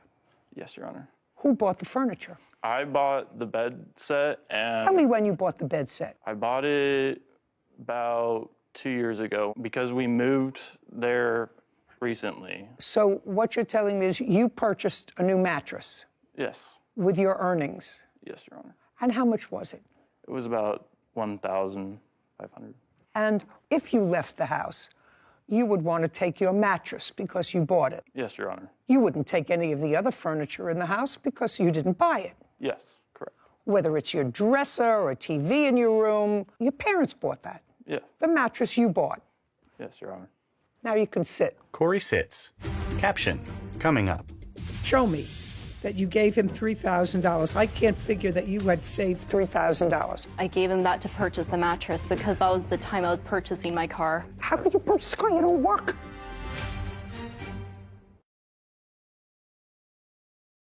A courthouse.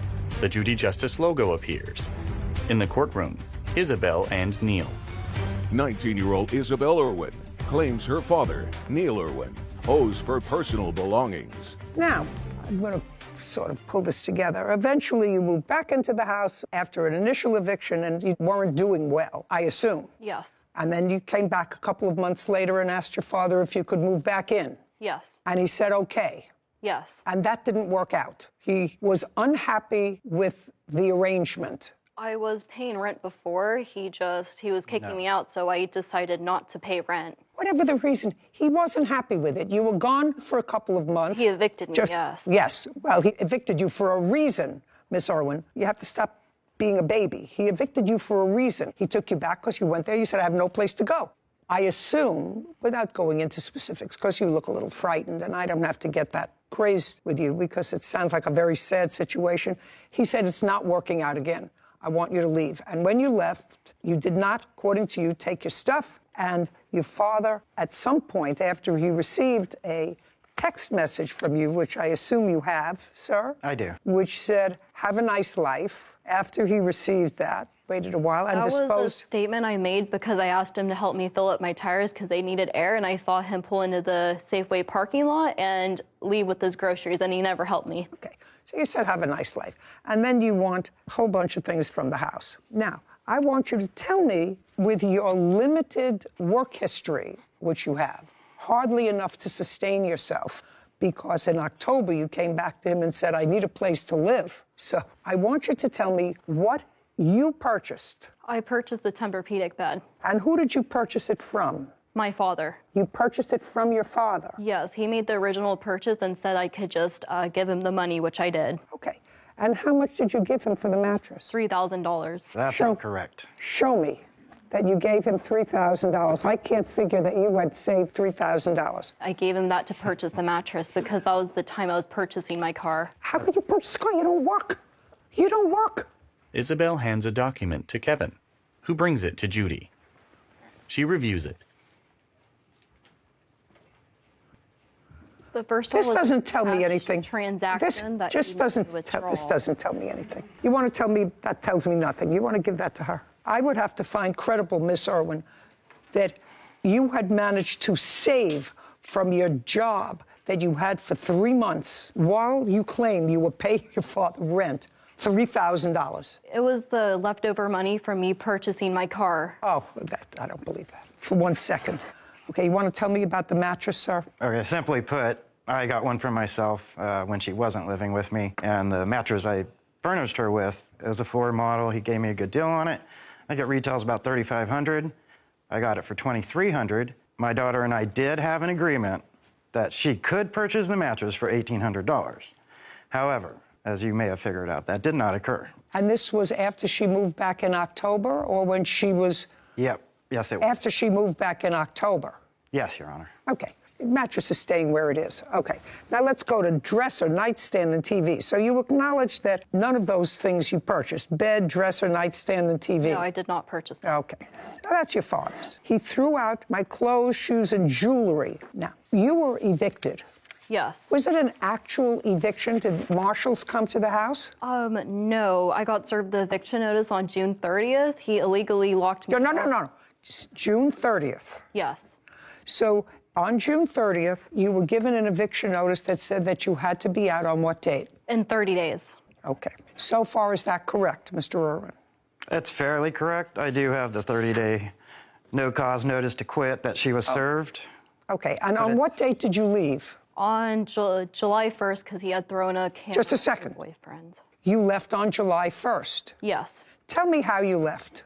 I packed a small bag, and I had left. You packed a small bag that contained what? A few of my clothes and whatever I could grab for a few nights. And where did you go? To my boyfriend's house. So you went to Corey's house? Yes. Do you have a laptop? I do not. Do you have a phone? Yes, I do. Did you take the phone? Yes, I did. You took some clothes with you, and you knew that you had an eviction notice, correct? Yes. Tell me what jewelry you allege your father threw out. He threw out my necklace my boyfriend had bought me. He Okay. threw out... Which boyfriend? This boyfriend, Corey. Tell me about the necklace. He had purchased it for my birthday. Okay. Stand up, Corey. Tell me about the necklace you purchased. I had purchased it from K Jewelers. I had purchased it for about $250. Okay. When? On her birthday, just a little before. When's her birthday? February 20th. Did she wear the necklace? Yes, Your Honor. Every day? No, just on occasions, whenever we'd go out and do stuff and all that. When she came to your house with her bag, Did you ever see the necklace again? No, I did not, Your Honor. Do you know where this necklace is? I do not. Did you throw away a necklace? I guess anything's possible because when she left and sent me the "have a nice rest of your life" text, it looked like a hoarder's room, so I guess anything could have been in there. Who cleaned it up? I did. Didn't see a necklace? Didn't see a necklace. Okay. Were you looking for anything of value? I wasn't looking for anything. To me, it looked like old clothes that probably hadn't been worn in years. Okay. I just wanted to clear out the room. Fine. Have a seat. Other than that necklace, what other jewelry did you have? I had some rings I purchased from Ojai, California on a trip I previously took for my dad. Okay. What else? You took a bag of clothes. What specific, because you had jewelry, shoes. I assume you took some shoes with you because you were going to be there. Not. Well, you were wearing a pair of shoes. Yes, I was. I was wearing my old shoes. Okay. When you got rid of all of the stuff, Mr. Irwin, you didn't go through any of it? No, I did not. Did you give her any notice that she had 10 days, 2 weeks to get her stuff? I did not give her notice. On what date did you dispose of all of her stuff? It would have been around July 20th, about 20 days after or so. Okay. Well, but even according to your eviction notice, she had 30 days to vacate. Well, if you read the actual eviction notice, it's 5 days. After 5 days, you have to file another part of the eviction notice, which is unlawful detainer, meaning that she is now there illegally. So she left within the 5 days, willfully. Caption, coming up. I'm 19 years old, and I want to live to be 79. And right now, that doesn't look good for you. I'm telling you, you look troubled and older than your years.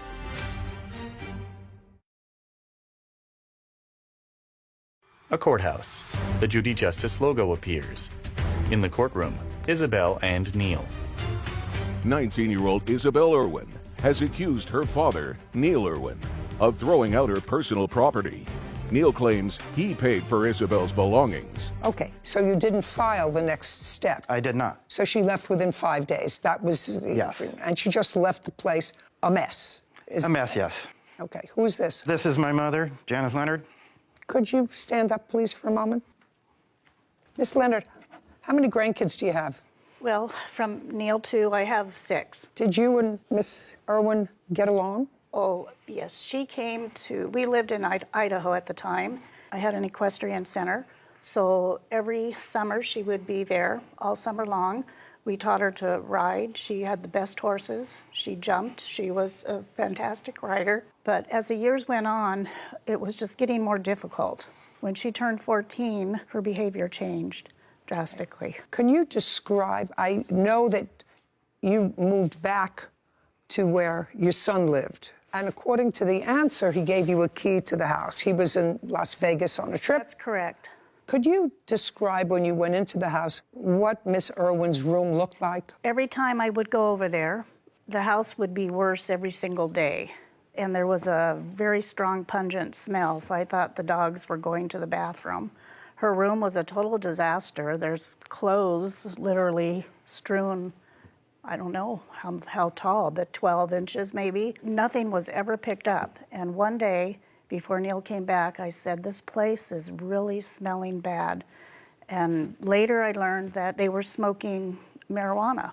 They would be in the bedroom and giggling and in the bathroom together. And when I would come, she'd only be there for maybe 20 minutes and they both would leave. There was no respect, I have to say. I've seen her in action and she can be very nice and very polite, but there's a whole nother side that is actually very scary, to the point when she was years ago, 14, my husband and I were locking our bedroom door because we were afraid of her when she stayed.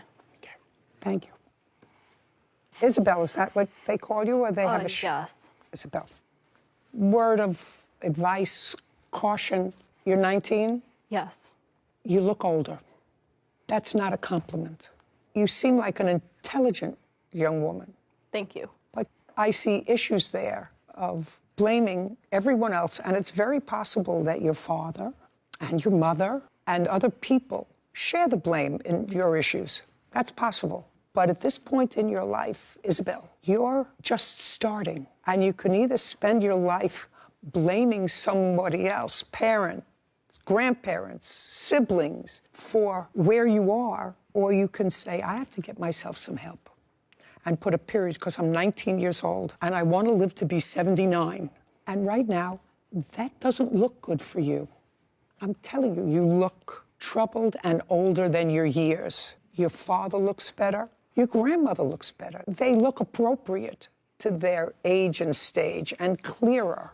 So I think that you should get some help. I also think, Mr. Irwin, there were things in her room, and believe me, I have seen rooms like that. You know, I have been involved with lots of kids and grandchildren. Most of them grow up, and once they get a place of their own, they walk around with a bottle of Windex and Bounty and clean up after everybody's fingerprints. But if they're living in their parents' house or their grandparents' house, they live like slobs.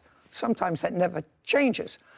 But, you know, there's messy, and then there is dysfunctional. And what you are describing is dysfunctional. And I think if your daughter was honest, she would look and she would say, that's dysfunctional. You were in the room, Corey? Yes, Your Honor. Stand up. Would you describe your girlfriend's room in her father's house as evidence of being dysfunctional? Not a right here, Corey. Okay. Does her room look like your room? No, it does not, Your Honor. Okay. Would your mother permit your room to look like her room? It's not an answer, Corey. Would your mother permit your room that you're sharing to look like the room that was in his house where your girlfriend lived and you stayed occasionally? No, Your Honor. No. Okay, sit down. You should have looked for the necklace. He gave me an honest answer to everything that I asked him. So the necklaces was probably mixed in with a load of garbage that was there. To say the least. That was accumulated. It was like a hoarder. So I'm Your awarding Honor, you. I have a you give video it to your of the boyfriend, room. $250 to go and buy her a new necklace. Thank you very much. This case is over. Thank you, Your Honor. This court is adjourned. Outside the courtroom, Neil, then Isabel.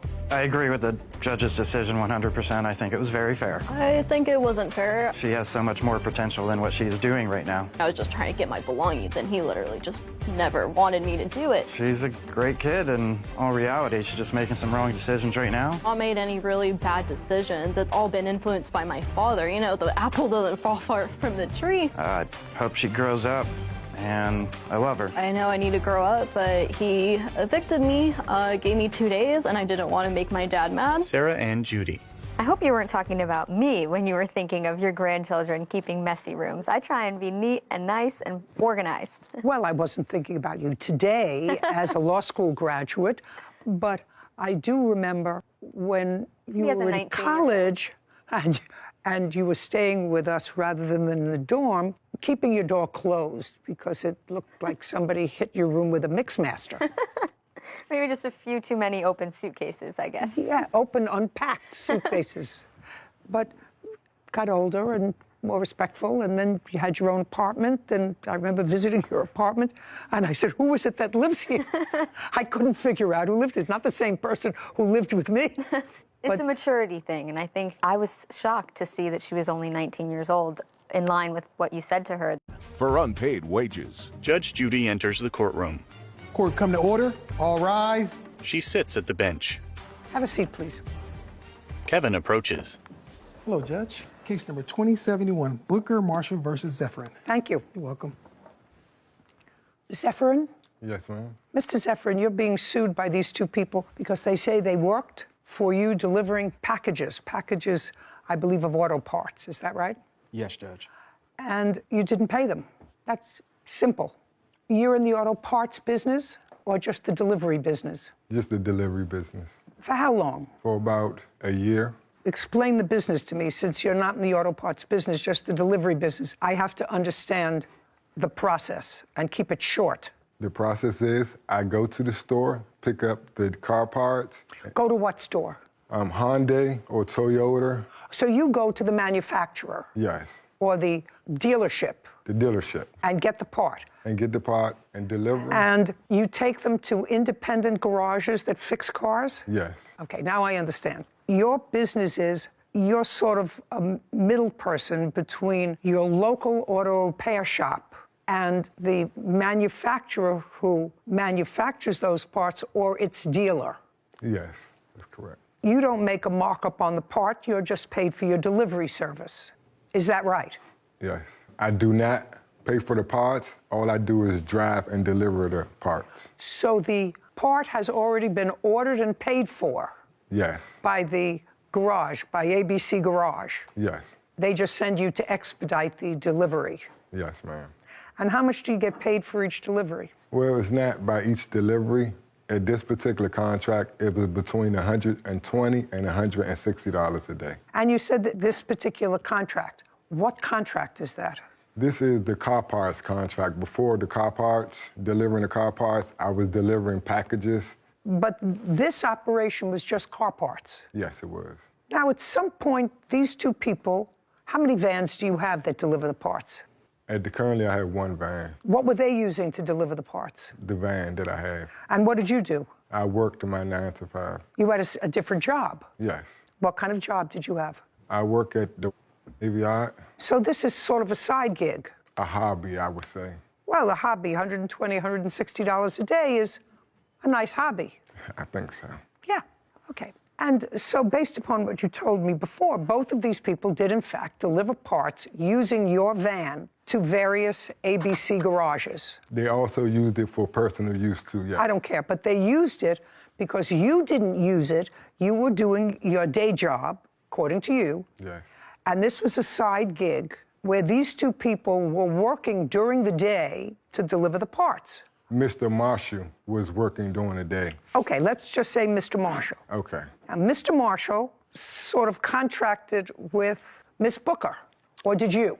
Mr. Marshall did. You contracted with her. You agreed with her that you would split up this delivery. You would do it a couple of days, and she would do it a couple of days. Yes, Judge. Okay, so you had no direct agreement with him. Miss Booker, look at me. My question is, did you have a direct agreement or ever meet or discuss salary with the defendant? No, I did not discuss. And you can sit down. Okay. Because you have to have some sort of an agreement with someone in order to sue them. You had no agreement with him. Whatever agreement you had with him, correct? Is that right? Yes. And am I correct, Mr. Marshall, that you were supposed to be paid, according to you, a certain amount per day to make these deliveries? You decided you wanted to work 3 days a week and she would work 2? Yes. That's what I thought I read. Okay. How much was the defendant supposed to pay you a day?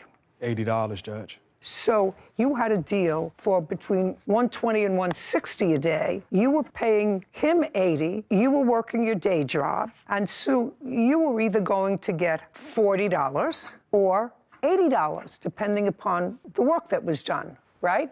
Correct. And you were going to get that as a result of his work. Yes. Perfect. Now, this is what you say. You say that you all decided to go into business together. You bought this van. You paid for the insurance. He was going to work and make the deliveries. I'm telling you what you wrote.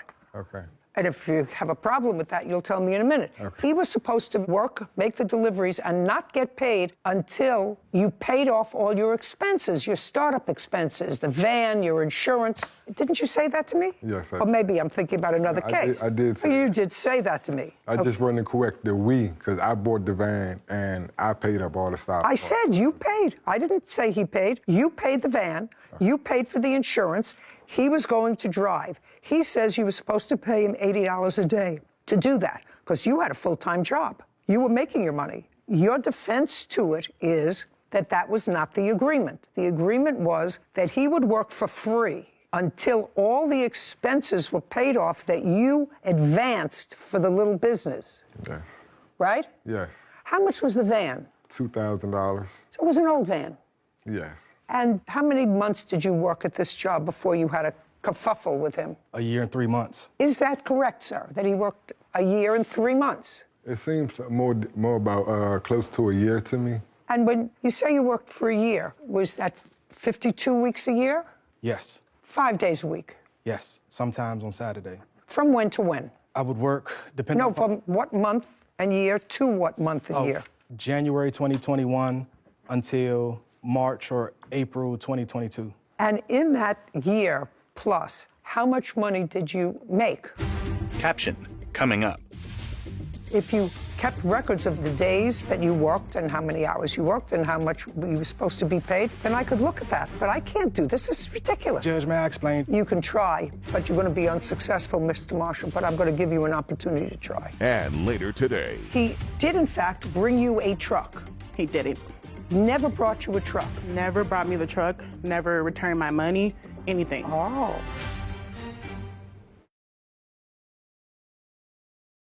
A courthouse. The Judy Justice logo appears. In the courtroom, Marquis, Kai, and Gary. Marquis Marshall and Kai Booker claim their former employer, Gary Zephyrin, owes for unpaid contractor work. Okay. In that year plus, how much money did you make?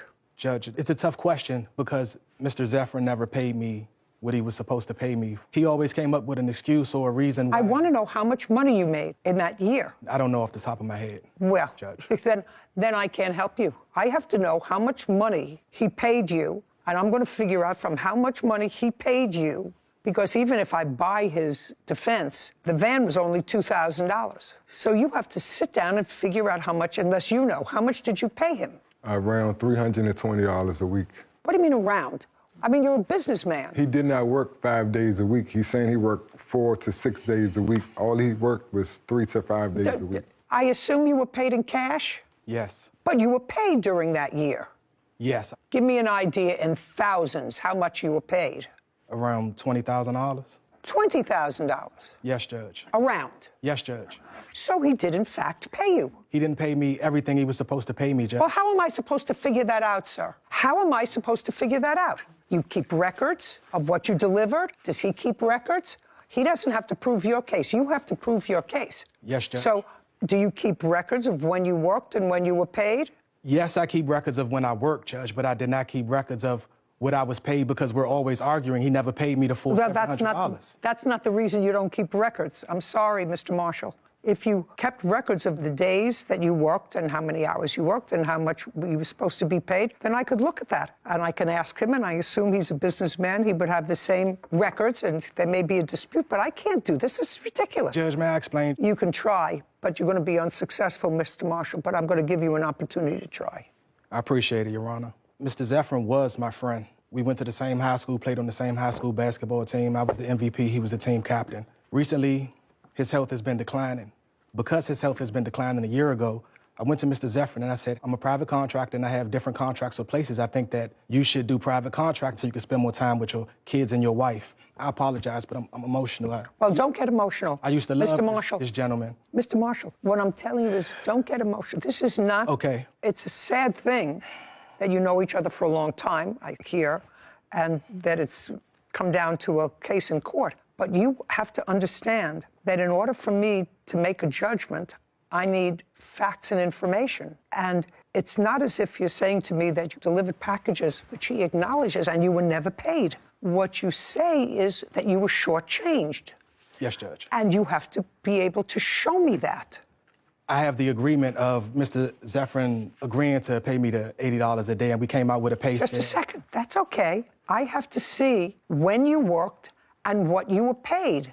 How am I supposed to figure out what it is that he owes you? Because we both know that he only paid me $300 instead of the $700. We both know that. Well, he paid you $20,000, so that's not true. According to you, he paid you $20,000. So if what you're saying that he paid you $300 and he owed you $700, is that what you're saying to me? Yes. Okay, so it was the last period of time that you worked for him? Yes. Okay, so that last period of time was when to when? Give me the month, give me the day. January to March this year. From January to March? Yes, Judge. Of 2022? Yes, Judge. You worked and you claim you were owed $700. That's what you just said. Is that correct? I apologize for the miscommunication, Judge. He only paid me $3 when he was supposed to pay me $7. Just a second. You're not paying attention to me, sir. I said your claim is that he owed you $700. He owes me more than $700. No.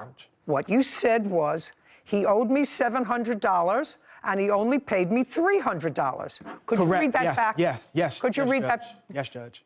You're correct, Judge. Okay, then we don't have to read it back. That's why I have Whitney. You said he owed me $7, he only paid me $3, which means he owes you $400. Correct, Judge. And that was from a January to a March. Yes, Judge. Okay. Do you have any records of that, sir? I paid him in cash, so I don't have any records of the payments that I was paying him. Mr. Marshall, he really never wanted me to keep records. Okay, don't tell me what he wants. It's your business. Don't be foolish, sir. Did you have a dispute with him over this $400? I did. We had many disputes. Okay. Did you, in those disputes, refer to a part that got misdelivered by either the plaintiff or the person who he subcontracted with that caused you to lose a customer? Yes. Okay. And was that the reason that you didn't give him the $400? Just listen to my question. You had a dispute after all this time over a part, according to your answer, that was misdelivered to a customer. Yes. Which caused you, according to you, to lose the customer. I don't know that, but that you indicated was the reason that this arrangement went south. So my question to you is that why you didn't pay him the $400?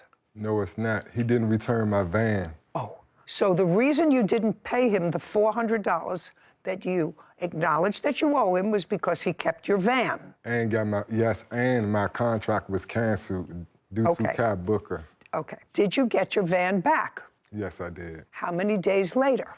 2 days later, after I threatened to call the police. Okay, you owe him the $400, sir. Judgment for the plaintiff in the amount of $400. We're finished. Thank you. This court is adjourned. Gary.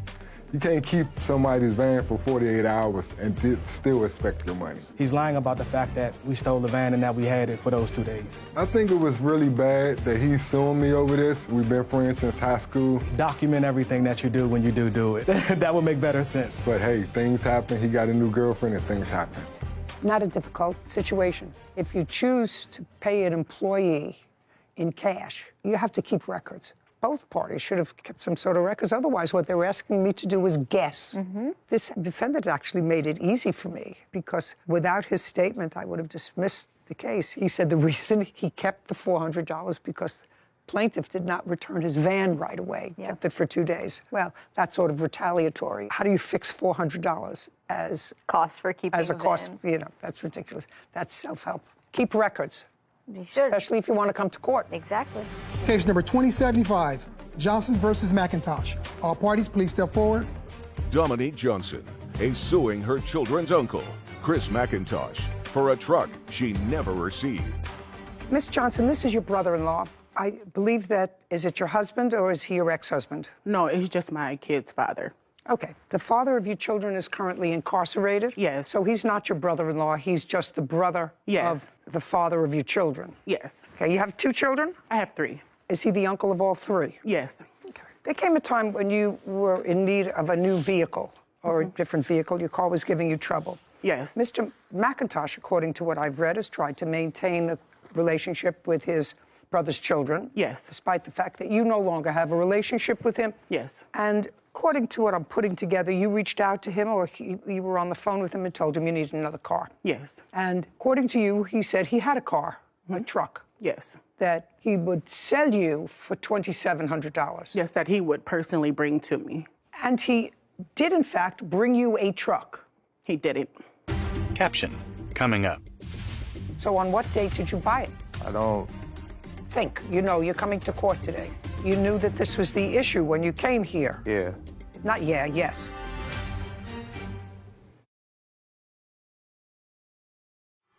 A courthouse. The Judy Justice logo appears. In the courtroom, Dominique and Chris. Dominique Johnson claims her children's uncle, Chris McIntosh, owes for the cost of a truck she never received. According to you, he said he had a car, a truck. Yes. That he would sell you for $2,700. Yes, that he would personally bring to me. And he did, in fact, bring you a truck. He didn't. Never brought you a truck. Never brought me the truck, never returned my money, anything. Oh. I even tried Just a second. Okay. So you sent him the $2,700. Yes. What date? June 21st of this year. What happened to her $2,700? Bought the truck there and then dropped it off. What truck did you bring there? 2007 Suburban. And where did you get that truck from? I got it from an auction. Okay, I'd like to see the paperwork. I don't have the paperwork. Well, that's unfortunate. Why wouldn't you bring the paperwork? It's only a couple of months ago. Because the auction is every first Thursday. It's not the same person running the same auction. They don't have the same paperwork for the auction. Well, if you had paperwork, you would have also have had a title for it. Yeah, and I left it in the glove compartment box. What's the name of the auction?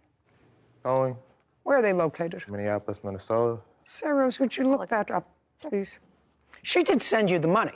Correct. How did she send it to you? Cash App. Yep, which I have proof, Your Honor. No, there's only one issue. She says that you never brought any truck. You say, well, you bought this truck at an auction. The auction is every Thursday? Every first Thursday of the month. First Thursday. So on what date did you buy it? I don't... Think. You know, you're coming to court today. You knew that this was the issue when you came here. Yeah. Not yeah, yes. So what date was it that you bought the truck? That you have no paperwork Thursday. for at all? Thursday. Which Thursday? What month was that I bought you the truck? I really don't know. Like, I'm being so serious right now. Like, Honestly, if I could speak, it was June 21st I sent him the money. June 21st was when he was supposed to bring the truck to me. He never bought the truck. Then he stated to me that he sold the truck and that he had another one that was less, and I have that truck as well. This was the first truck initially I was supposed to get. Did he ever bring you any truck? No, not at all. Do you have any phone messages? I do. I'd like to see them, please.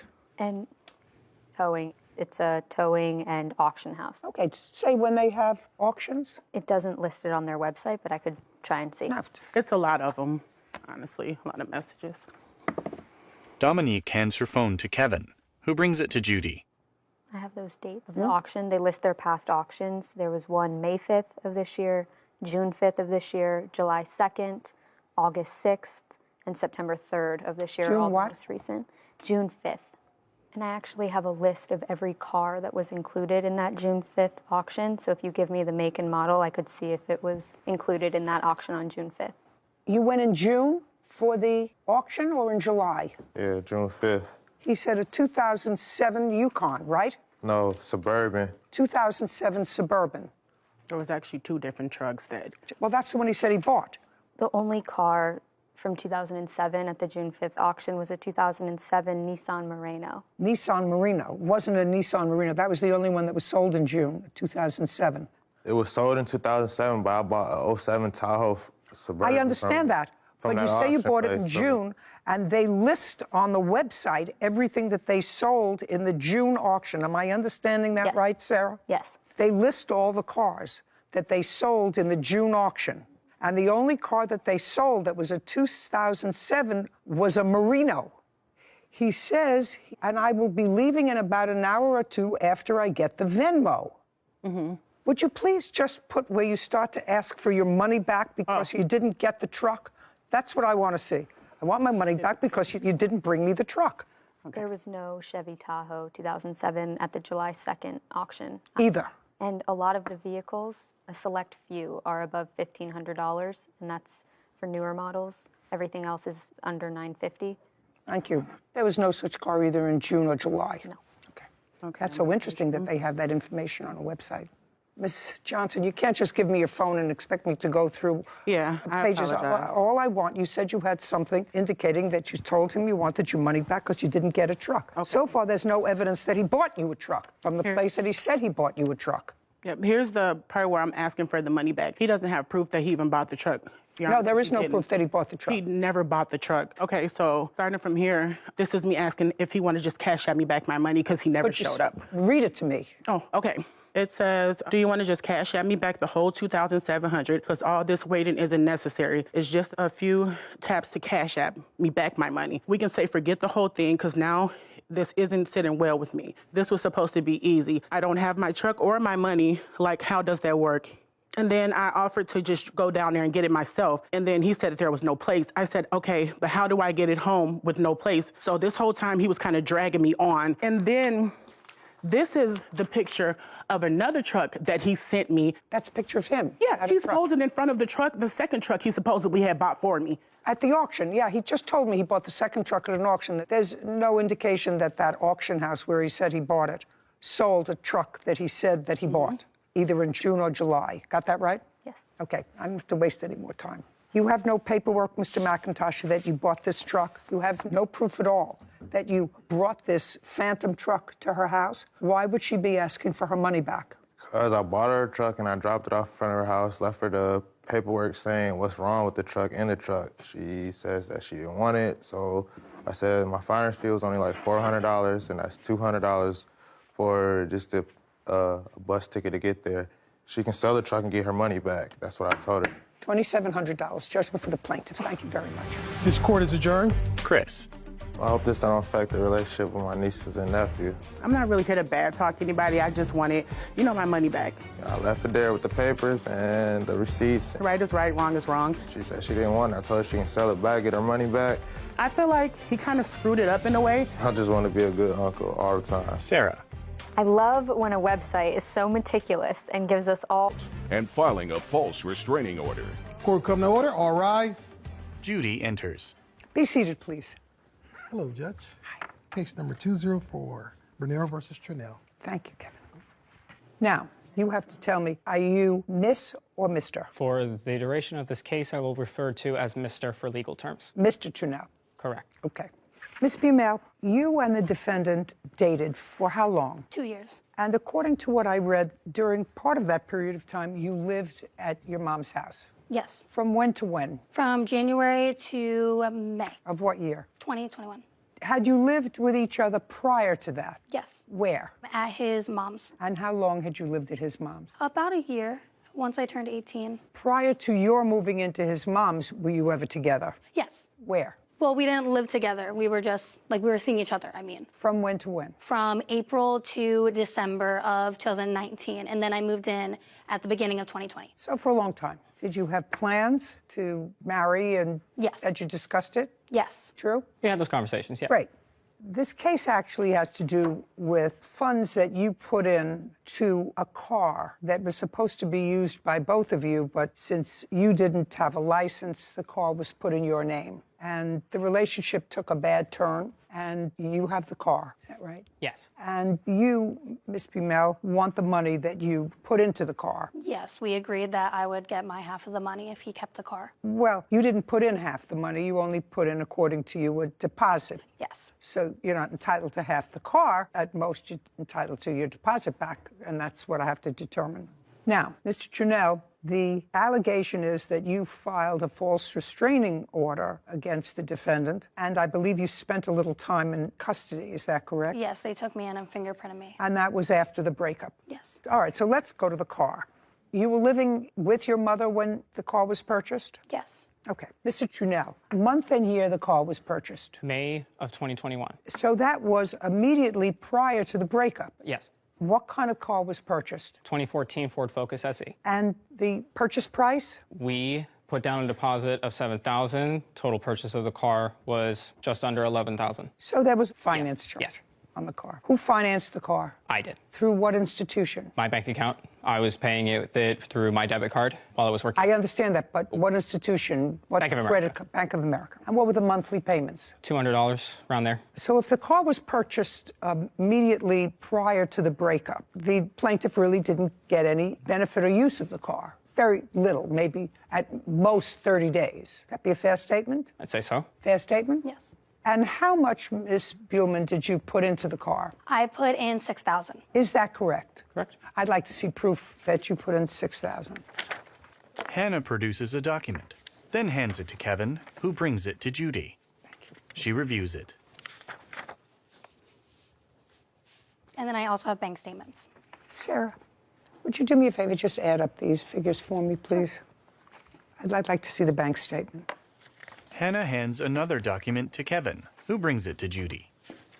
There's one page that is not highlighted. Totals to $7,000, Your Honor.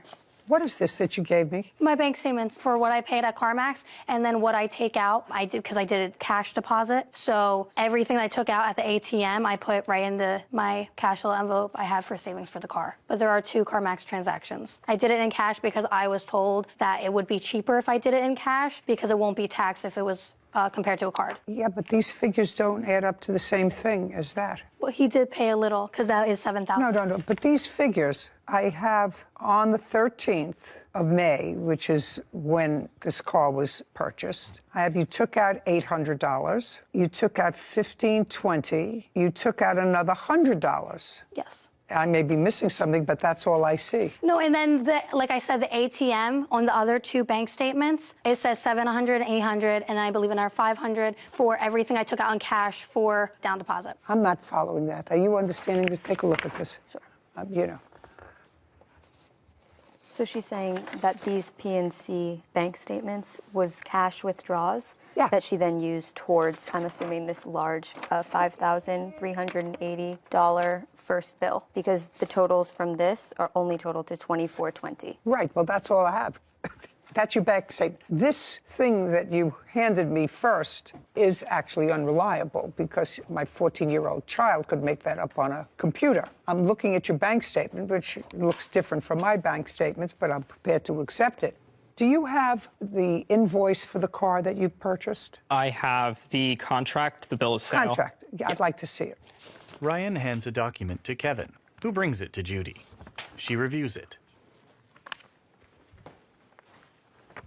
And I'd like to see your bank statement, please. I don't have bank statements with me. Any reason? In my search, there were no correlations on May 13th towards the purchase. Only records that came up were towards the insurance and car payments that followed after the date. So I did not believe it was reasonable for me to submit that as evidence. In the future, you should let the fact finder determine whether it's reasonable or not, right?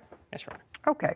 Now, when you finance the car, what this requires you to do is to maintain insurance. Yes. And it requires you to maintain insurance for both liability and collision until the remainder of the loan is paid off. Yes. Did you? Yes. Good.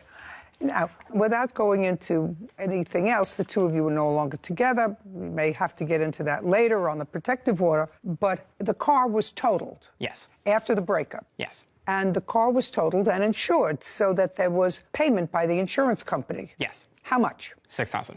Do you have any proof of that? No. Now, when you received the $6,000, the balance of your loan was $7,000. When was the car totaled? September 29th of 2021. So you had the car for a few months and made a few payments. Yes. Okay. Well, this looks to me as if she put down most of the down payment. Yes. And that at most you paid registration, tags, and a couple of car payments, which didn't total $6,000. Correct. Well, why didn't you give her the rest of the money? Are you following me? I mean, that doesn't seem like rocket science. It wasn't your money. The two of you broke up, and it's clear to me that you had a minimal investment in this dollar-wise. The reason I didn't was mainly because I was the only person that could hold on to the car and keep it legally because it was under my insurance. Okay. I was able to finance it from there. Okay. Well, what you should have said to me was, I got a check for $6,000, but the $6,000, didn't that have to go to Bank of America? Yes, it did. It went to Bank of America, went to my account. I used it towards paying off medical bills from the accident, and I used it towards rent for my home. Well, why didn't you use it towards paying off the car loan? The insurance company had paid off the rest of what I was owed to pay on the car to CarMax. They paid it off. Oh, so they paid it off, plus they gave you $6,000. No, let me correct. I apologize. I'm very nervous. The insurance company, after the incident, had paid off the rest of what was owed to CarMax from me. Okay, so the insurance company paid off to the lender. Yes. Which was left, which was, let's say, $6,000. Yes. And in addition to that, they sent you a check. Yes, I used that check towards my bills, and I used it towards my rent. Okay, well, that you can't do, because that really wasn't your money. You didn't spend that money. Didn't you feel as if it was appropriate to give it back to her? I would have if I wasn't in the situation that I was. And what situation were you? I was injured. Who is this? Is this your mother? Yes. Okay. Are you living with your mom? Yes. Okay. Well, so you weren't on the street. I assume that you feed your child when you have to. He was actually taking care of me at that time. Oh, great. Well, if you had the money to take care of your mother, then you should have returned the money to her. So she's entitled to that money. You were compensated for it by the insurance company, and you had no right to keep it for your own bills. Okay. Got it? Yes. Easy. Easy peasy. Now, next is your allegation that he assaulted you and filed a false restraining order. Yes. Okay. So now let's jump to you are no longer living together. This is after May of 2021. You had an encounter, according to your papers, with the defendant. Tell me when and where that happened. So October 6th at a Gloucester City park, right down the street from where I was staying, so I walked there. And we both agreed for me to pick up my things because he still had some of my belongings. Did you make the appointment to meet by text By email? Yes. Text? Yes. Anybody have those texts? Let me see if I do. I do not. My phone was destroyed. I only have the text from when he texted me the car accident when I said I was planning to take my car back. And right after that, I then planned to meet up with him to get the rest of my stuff back. Okay, well, you don't have the text involving that. Okay, so you did in fact meet at a park? Yes. How did you get there? I walked there. I was staying at a friend's house. How did you get there? I drove my mother's car. Okay, now you're in the park. Tell me what happened, and this is in October. Yes. Go ahead. So we meet at the park, and he gives me my belongings, and then I asked him because throughout the breakup and afterwards, I knew there was some things he was hiding from me. So I asked him if he was hiding anything, and to get some closure, I just wanted the truth. And so from then, he was getting a little frustrated about it, and I was just saying, I don't know what I did wrong, and then he threatened to hit me, and then I said... You said to him, I don't know what I did wrong? Yes. Because he moved out? Well, from the reason he told me we broke up, he said it was mental illness. And then I felt like I wasn't helping if I could do any more. I felt like I could have done more because I was very accepting of who he is now. And so since that happened and I was so accepting of him, then he threatened to hit me. And I was very confused. And I just said, okay. And then he shoved it and swung at me. And at no time did you hit him? After that, I did defend myself and I did hit him. What did you hit him with? Just my hands. I pushed him just to get him off of me. Was he injured? By scratches, yes. Where? On the face. There was like 2 scratches I saw. And what about you? I had bruises on my shoulders, both shoulders, and then I had a swelling on my head. Either of you have photographs of the injuries? I do. I'd like to take a look at them. I told her that you need to understand that you did me wrong too. She said, so what? I pushed her. She swung first, I swung back, we fought. She punched me in the face twice. So after you pushed her, according to you, she swung at you? Correct. Okay, well, you didn't expect her to give you a kiss after you pushed her. Did he discuss with you a co-ownership of the dog, which would mean that you would share the litters if the dog was bred? Yeah, he did. And you gave him no part of the $3,500? No. So, do you want to tell me what your defense is to this? Because your counterclaim is ridiculous. A courthouse. The Judy Justice logo appears. In the courtroom, Hannah and Ryan. 20-year-old Hannah Buellman says ex-boyfriend Ryan Trunell is responsible for a car down payment and injuries from an assault. Ryan said he was the one assaulted. Either of you have photographs of the injuries? I do. I'd like to take a look at them. Kevin collects photos from Hannah and Ryan. Thank you. He brings them to Judy, who reviews them. One of them depicts Ryan displaying a small injury to his mouth. Okay. How did it end, the incident in the park? So I just pushed him on the ground and I walked away. And where did you go? I first went back to his house. I did go to his house because he still had one of my big bags. Okay, so after this incident, you pushed him down. You went back to his house with him? No, I with my friend. Well, your friend wasn't with you in the park. Yes, I walked to my friend's house. I let him know what happened, and then we drove to his house so I can get the rest of my belongings that I couldn't carry home. And what happened when you got to his house? So I told him, I said, hey, I'm sorry. I even put my hands up, and I'm like, I just want the rest of my belongings back because I didn't think I would get it back. And so then he just told me, sorry, I told you I was mentally unstable. And I'm like, I just want my stuff back. And I grabbed it and I left. So you got your things back? Yeah. And you both said, I'm sorry. Does that sound correct? No. Well, tell me your version of, you had this argument in the park. We had an argument in the park. She was asking me questions about why the relationship had ended. I had explained that it was through emotional turmoil, mental illness, and that she was not being very supportive. She was very toxic, and she was very aggressive with me. And when I had told her that I was going through all of this stuff and that I felt bad for things that happened in the relationship, I told her that you need to understand that you did me wrong too. She said, so what? I pushed her. She swung first. I swung back. We fought. We broke up the fight in the beginning. I apologized. Her items were on the ground. I picked them up. I handed them to her. She punched me in the face twice. Post that, grabbed my hair, pulled it, and then we broke up the fight after. I got in my car. I went home first. She went back across the street to her friend's place. I was at the apartment. I was just talking to my landlords about some stuff that my mother and I had to take care of. I don't exactly remember. As I was coming back up from the apartment, her and her friend had walked up, threatened to charge me with assault, and demanded the $7,000 for the car then and there. I said I didn't have it. I apologized for what had happened. Didn't have it? You apologized for spending the money? Yeah. That's what part of the argument was about, back at your apartment. Well, there wasn't an argument on that. I apologized for it, but she still wanted the money. She demanded the money. Well, so the money was part of the argument. Yes. Did you both go to the police station? Yes. Yes. And who went first? I did. But you didn't go to the police station immediately after the incident. You went to the police station after she said she's going to charge you with assault. Yes. And do you have a copy with you of the police report that you filed? Yes, I do. Ryan hands a document to Kevin. Thank you. He brings it to Judy, who reviews it. You have a copy of the police report you filed? I do not. You do not. Okay. So you were not injured, and what I'm putting together here is that you went to the police station and filed this because she had threatened to go to the police and charge you with assault. You went there, got there first, and you got there second. Is that right? And by the time you got there, is that the time they took you into custody? Yes. Okay. Did you ever, Mr. Trunnell, seek medical attention for any of these injuries that I see in these photographs?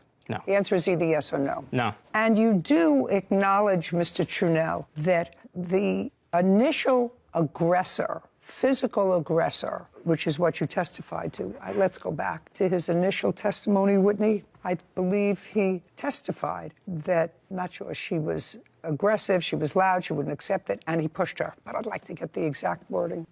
So I told her that you need to understand that you did me wrong too. She said, so what? I pushed her. She swung first. I swung back. We fought. Okay, so after you pushed her, after you put your hands on her, according to you, she swung at you. Correct. Okay, well, you didn't expect her to give you a kiss after you pushed her. No. All right, Ms. Buhlman, I really am looking at your complaint, and your complaint is seeking $6,000 in damages. Well, you already have, according to you, that money invested in the car, which he got back. So you are entitled to that. And since that's the extent of your claim against the defendant, I'm granting your petition in the amount of $6,000. Judgment for the plaintiff. We're finished here. Thank you. Thank you. This court is adjourned. There were a lot of factors going on, I believe, just between both of us. I'm just more than grateful to finally get this over with. I've been waiting too long and Just a lot, I think, that I had to work on, too. fighting for it and put so much work and time into it. A lot of the things that were going on in my head was me being depressed, having to deal with a lot of what was going on in the world at the same time, too. Well, he was like trying on makeup and stuff when we were together, and I was showing him how to do makeup, and I was being very supportive and just telling him, you know, you should get help, go get a therapist. I felt like she was pushing me away. And I don't know why he felt the other way around, because We just both go our separate ways, and we both just try and be happy. And I didn't know what to do, and what I was doing I thought was supportive. Sarah and Judy. That must have been a very difficult breakup for both of them after being together for a significant number of years. But that's tip number one of Judy Justice is never put your hands on someone. And tip number two, never purchase property, dogs, cars, timeshares with someone who's not your legal partner or without a contract. I mean, we've seen this time and time again. Those people who don't follow that advice have kept me in business for 27 years. We'll keep telling them that. You're right. Case number 2021, Parker versus Miles. All parties, please step forward. Frankie Parker is suing his tenant, Miranda Miles, for the cost of a French bulldog. Mr. Parker, this case is about a puppy that you allegedly sold to the defendant. Yes, ma'am. That you want to be paid for. She has some sort of nonsense counterclaim. Yes. Which I will get to and resolve quickly. Great. So, Mr. Parker, you have a home that has 2 units in it? We have a triplex, so I have it's a house and then it's a triplex behind the house. So you live in the main house? Yes. Behind the main house, there are 3 units? Yes. When did you rent one of the 3 units to the defendant? I rented it to her around February. I think I put the ad in early February. Of what year? 2022. Is that correct, Ms. Miles, that you moved into the unit in approximately February of 2022? It was March, but yeah. You put the ad in February? Yes, ma'am. Moved in March. And what was the rent that you had? $12.50. You have children? Yes. How many? 1. How old? 9. According to what I read, you decided to go into the dog breeding business. Yes, ma'am. You knew nothing about dog breeding. Well, I know about dogs, but I didn't know about French bulldogs. That was kind of new to me. What is your regular business, sir? Property management. Other than the property that you live in, do you have any other property that you manage? Yes, ma'am. You're really supposed to be sort of an expert before you go into the breeding business. Yeah, well, I dog had a breeding lot of business. help. That's sort of a foolhardy thing. I had a lot of help. I wasn't by myself. I had people that was already breeding They had 20 years. Okay, 30 so years you had experience. somebody to Yes, give ma'am. you sort of instruction. I didn't just jump into it. Okay. Yes, ma'am. And you decided to breed French Bulldogs. Yes, ma'am. You purchased your first 2 French Bulldogs, a male and a female, when? I purchased them around January. Of 2022? Yes, ma'am. And then you bought another one. Yes, ma'am. Another good When female. did you purchase the other one? I brought the other female around February. Okay, that's about the same time that you posted an ad for this unit that you moved into. Yes, ma'am. All around the same time. And that dog, I believe, based upon my recollection and my memory isn't what it used to be, I think the dog's name is Dolce. Dolce, yes, ma'am.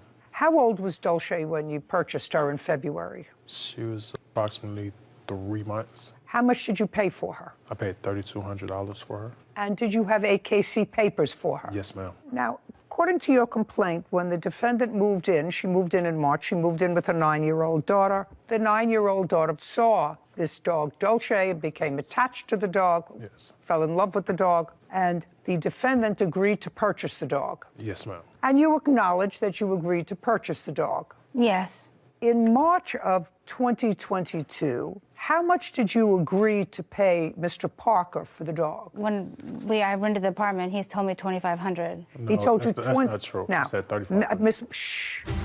He comes to my house, knocks on my door randomly all the time. He put cameras on Then all my move. neighbors. Listen I to don't me. have the money. Listen to me. Well, that's again not his problem. He wants his rent on time, and he would like to be paid for his dog.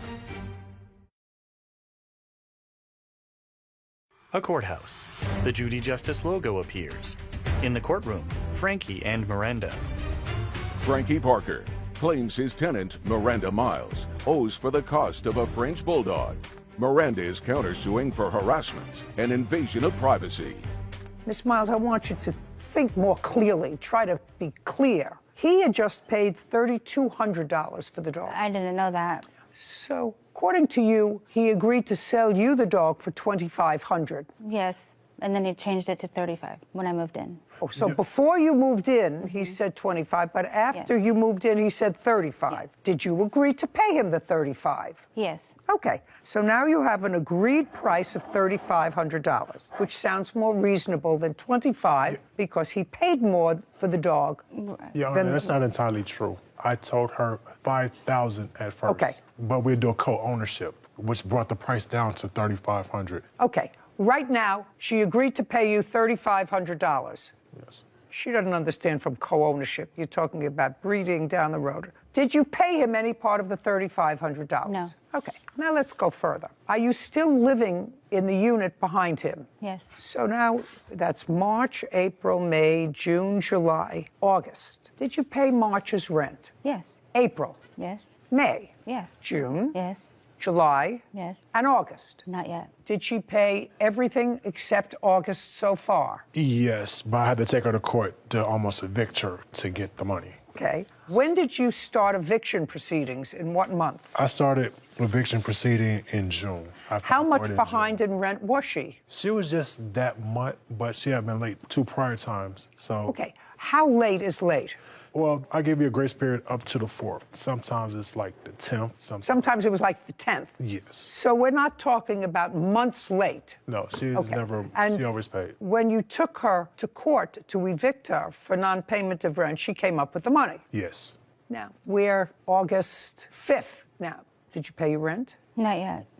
Honestly, I'm struggling. I'm unemployed right now, and he knows my situation with my bank and my account right now, and he knows why. I have no funds at this moment. Oh, but that's his business. I get it. See, that's his business. Do you work? Not at the moment. Why? Because I got fired. Why? Because I didn't have transportation, and I So you didn't go. Well, if you don't go to work or if you come late, then you get fired. Right, and I also have health problems that I've been going through as well. That is also, Miss Miles, not his problem. I know.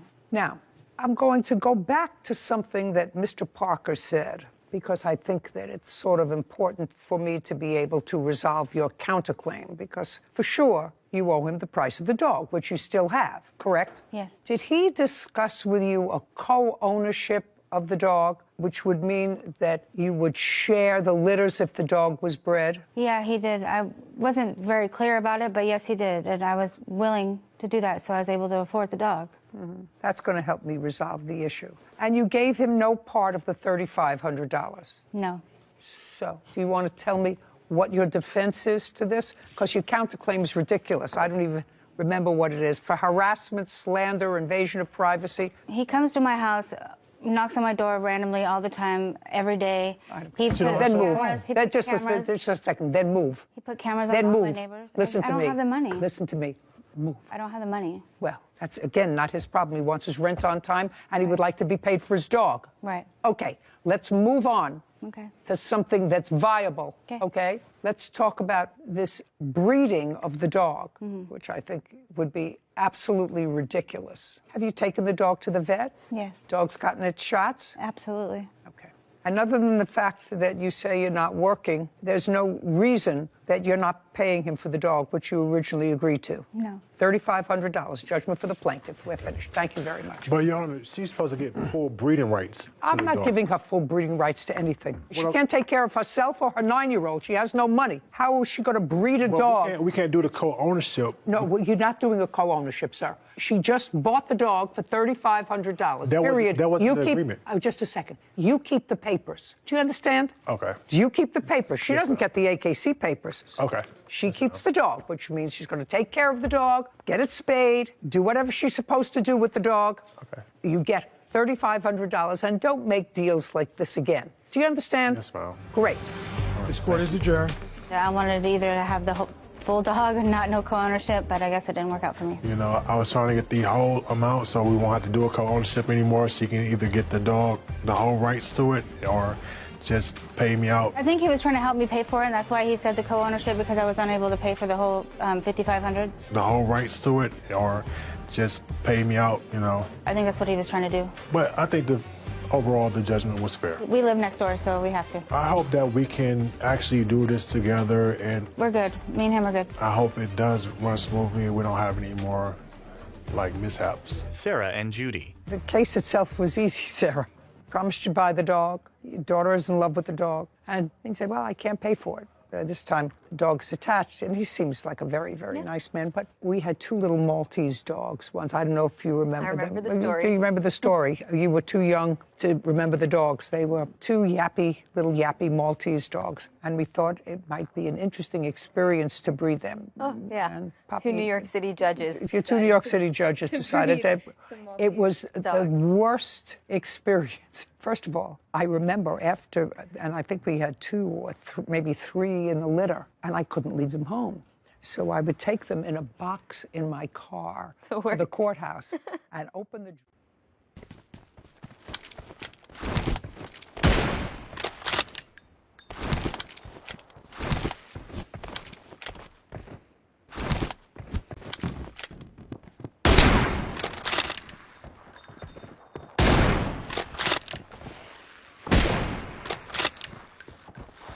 First point for the red team.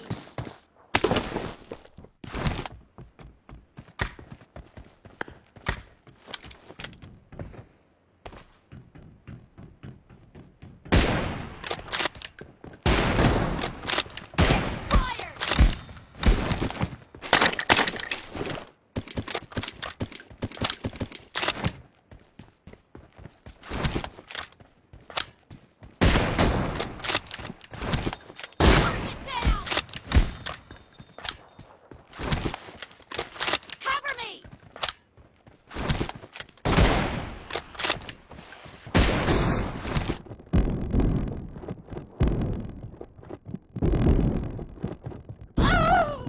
नहीं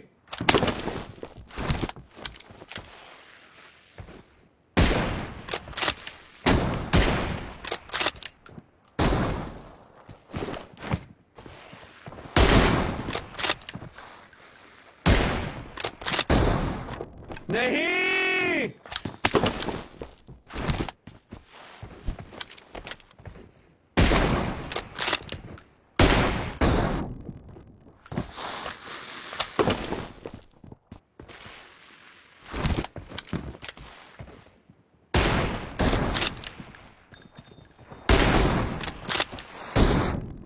नहीं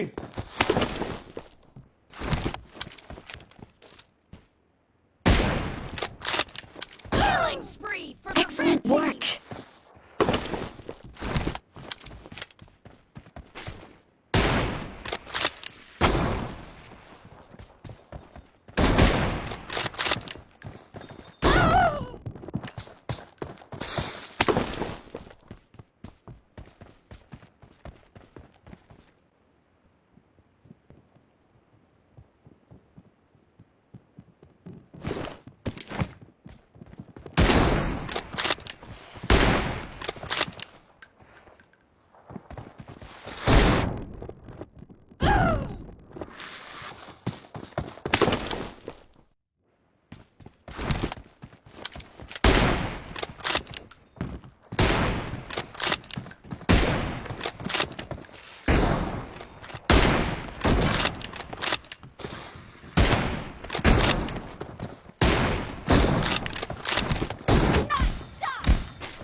नहीं।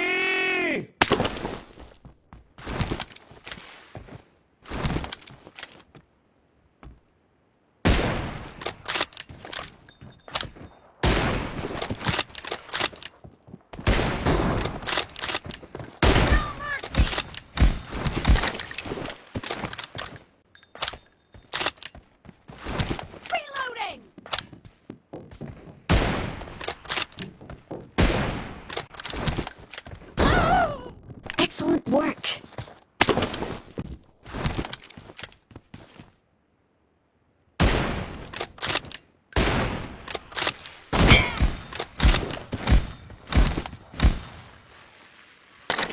Cover me.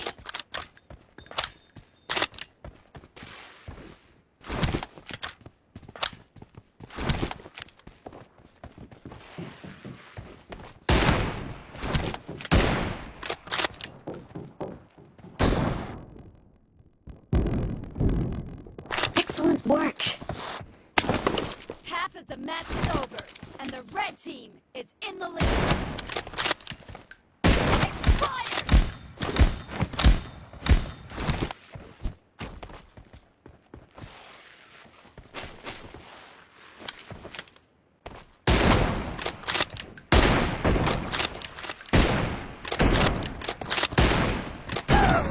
Excellent work.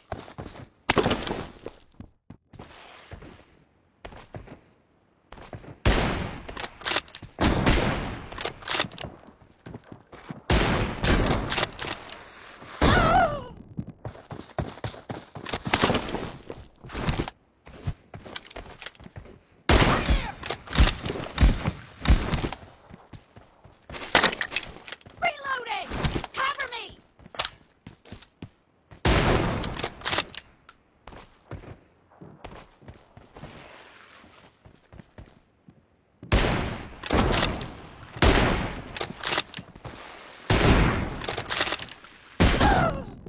नहीं।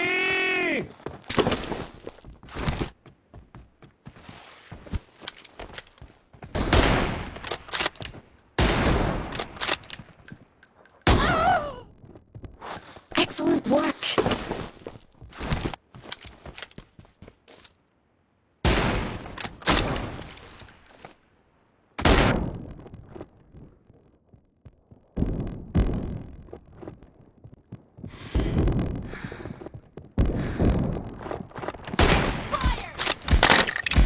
Reloading!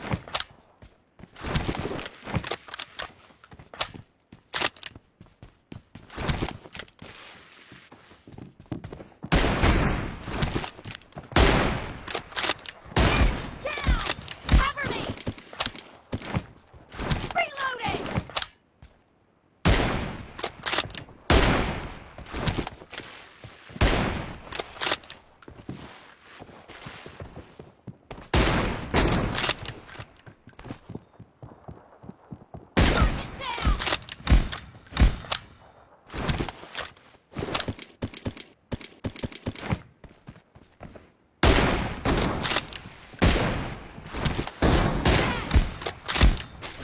Cover me!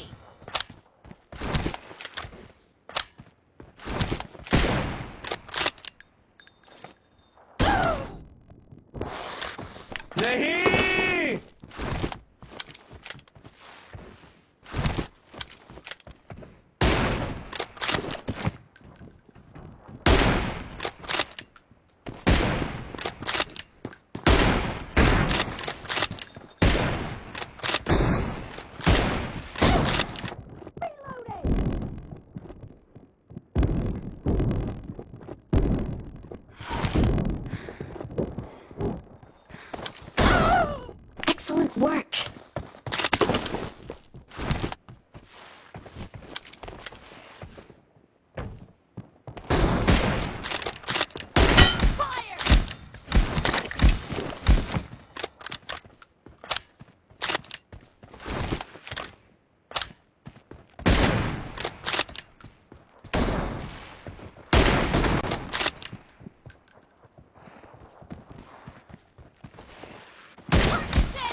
Victual.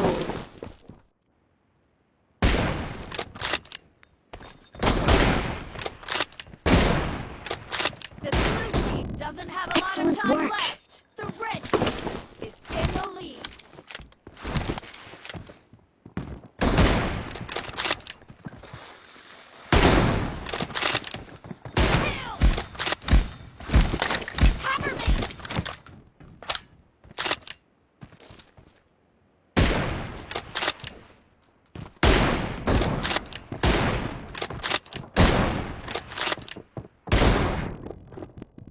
Red team victory.